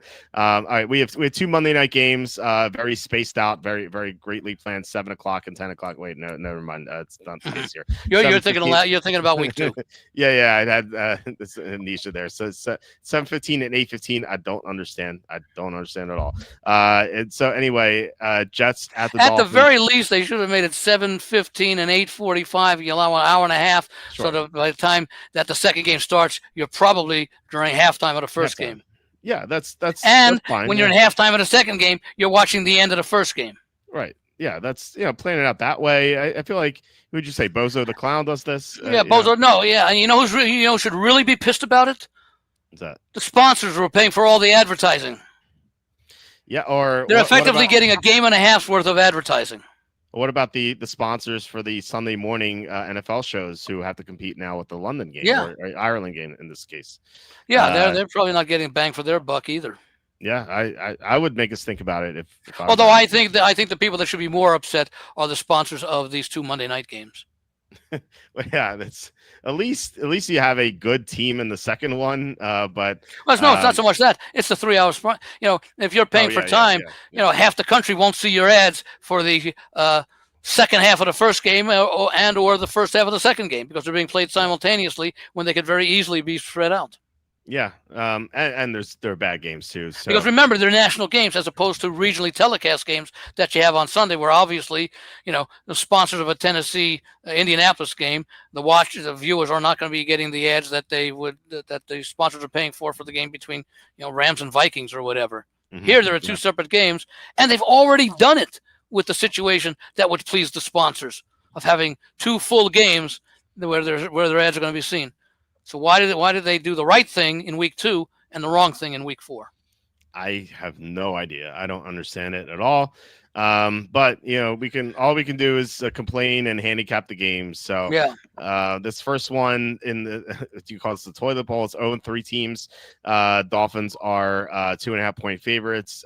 We don't really know Justin Fields. The Vinny Testaverde Bowl. yeah, exactly. We don't know Justin Fields' status yet. My issue here with the Jets is you either back a backup quarterback without getting too many points, or you get a starting quarterback coming off a concussion, which is generally a bad situation. However, on the Dolphins side, you have to lay points with the Dolphins, which I don't want to do. I think I would take the Jets because I think they're marginally better, but I really don't know what to make of this game. This is one of my worst games of the week. What do you think? I kind of lean Miami a little bit, maybe a little bit more than a lean. I mean, after being embarrassed the way they were in that first game, they showed a lot of grit in the second game against New England that could have been a win, and they came back several times in that game. And then last week they held their own against Buffalo for a good part of the game as double-digit underdogs, and they lost to a team that is much better than them. So I think they have a little bit of better momentum than the Jets do, who lost the game to Pittsburgh on a 60-yard field goal late. Mm-hmm. Then what they do in week 2, they got blown out by Buffalo. The team that just beat Miami with not quite the same ease. And then last week, they stole victory from the hands of defeat and then gave it back. Yep. I mean, and remember, the Jets' strength is supposed to be their defense. So now you're called upon to make the most important stop of the game with less than a minute to go and Tampa Bay having no timeouts. And you can't do that. Yeah. I'll say this about the Jets here. Something that helps them a bit is that they are horrible against the run, but they're better against the pass. And the Dolphins can't run because their blocking is so bad. So that at least helps them here. But I don't know. I don't feel strongly either way. I do feel stronger about this next game. Well, I think by the way, the Miami, with the home field advantage no longer being 3 points, it's probably closer to 2, maybe even slightly under 2. I give that's suggesting. What's that? I give 1.5 when I do my. So you're saying on a neutral field, Miami would be the favorite? Yes, yeah, slight favorite. It's which I don't agree with. But that's what the number suggests. Yeah, but then again, you have a quarterback uncertainty with the Jets too. So if Fields were healthy, I would definitely like the Jets. I just don't. He may not be healthy, which is the problem. Yeah, I haven't heard much this week about that situation. No, I haven't either. But I almost makes me. And Taylor didn't play terribly last week. Yeah, he's fine. Taylor's a good backup. These teams haven't practiced yet because they play Monday night. So I assume we'll get our first data or news report tomorrow. Well, didn't they practice? Didn't they practice starting today? No, because they practice Thursday, Friday, Saturday. That's why I don't know why I was thinking today is Thursday. It's Wednesday. Okay. Yeah. So this would be their second day off. Yeah. Right. We'll see. Okay. This next game I like a lot more. We have Bengals at the Broncos. Broncos are -7.5. The Broncos have started 1-2. So there's a lot of concern about Bo Nix. Pro Football Focus graded him as the worst quarterback in the league, but I don't think that's true. We just talked about the EPA, and Nix I don't think was in the bottom 5. So I think he bounces back here against a much easier defense than what he's seen so far this year. Well, the only other comparable one was Tennessee in the opener. Yeah, right. And Sean Payton's teams generally. We talked about that in weeks 1, 2, and now 3 as well. Yeah, they struggle early in the year, but this is now when they get going here. They crushed Tampa at this time last year in Tampa, so I think that they're going to respond. Coming off two very difficult games. Last week they played the Chargers, and then in week 2 they went against the Colts. So this is a far easier opponent, especially when they have to deal with this horrible defense.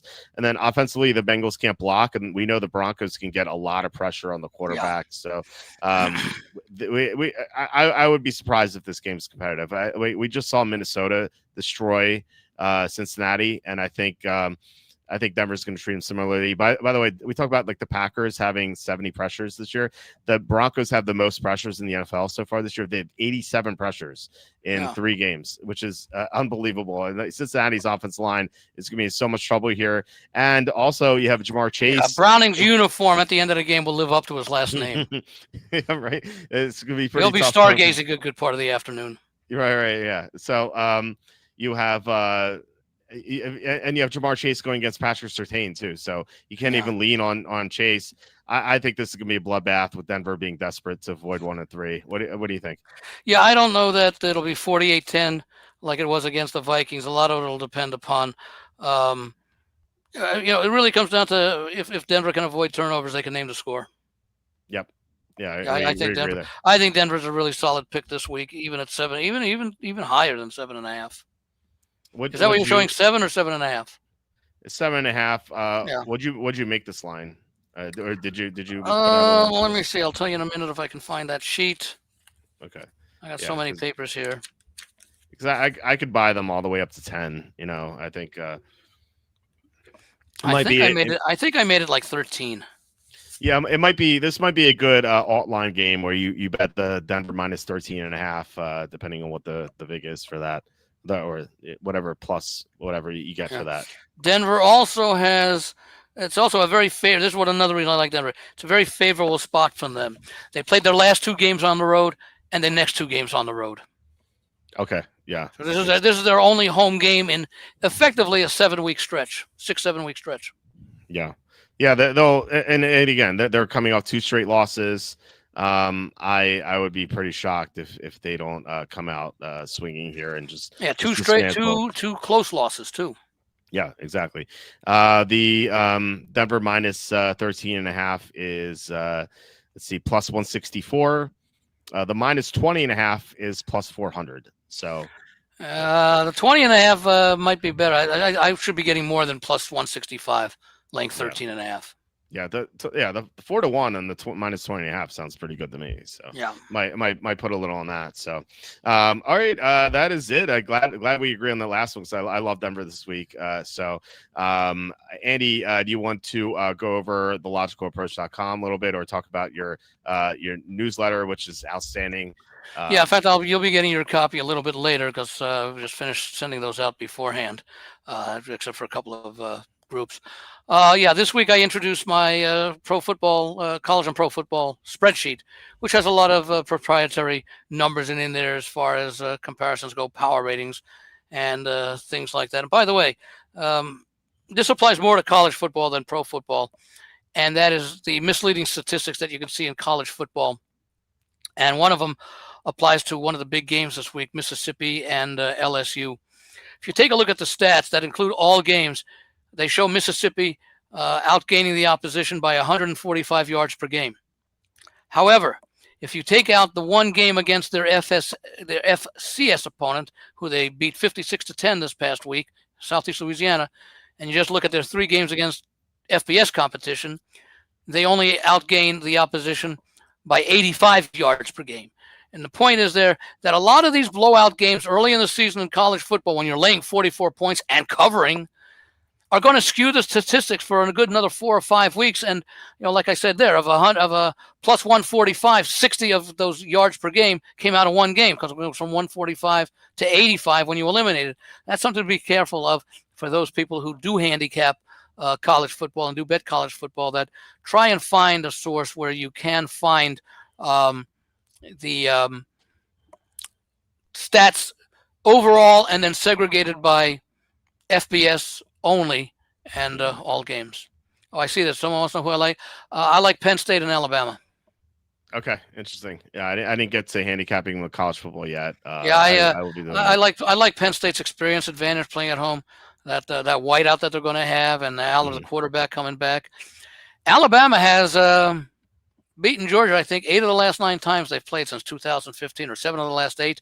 The only time Georgia won actually was a national championship game against Alabama a few years after Alabama beat Georgia for the national title. But I think since like 2015, which is as far back as I went, Alabama, I think, won both games. And in fact, in the 8 games with Georgia during this time span, Alabama's been an underdog 5 of those 8 games, and they're 4-1 straight up and against the spread.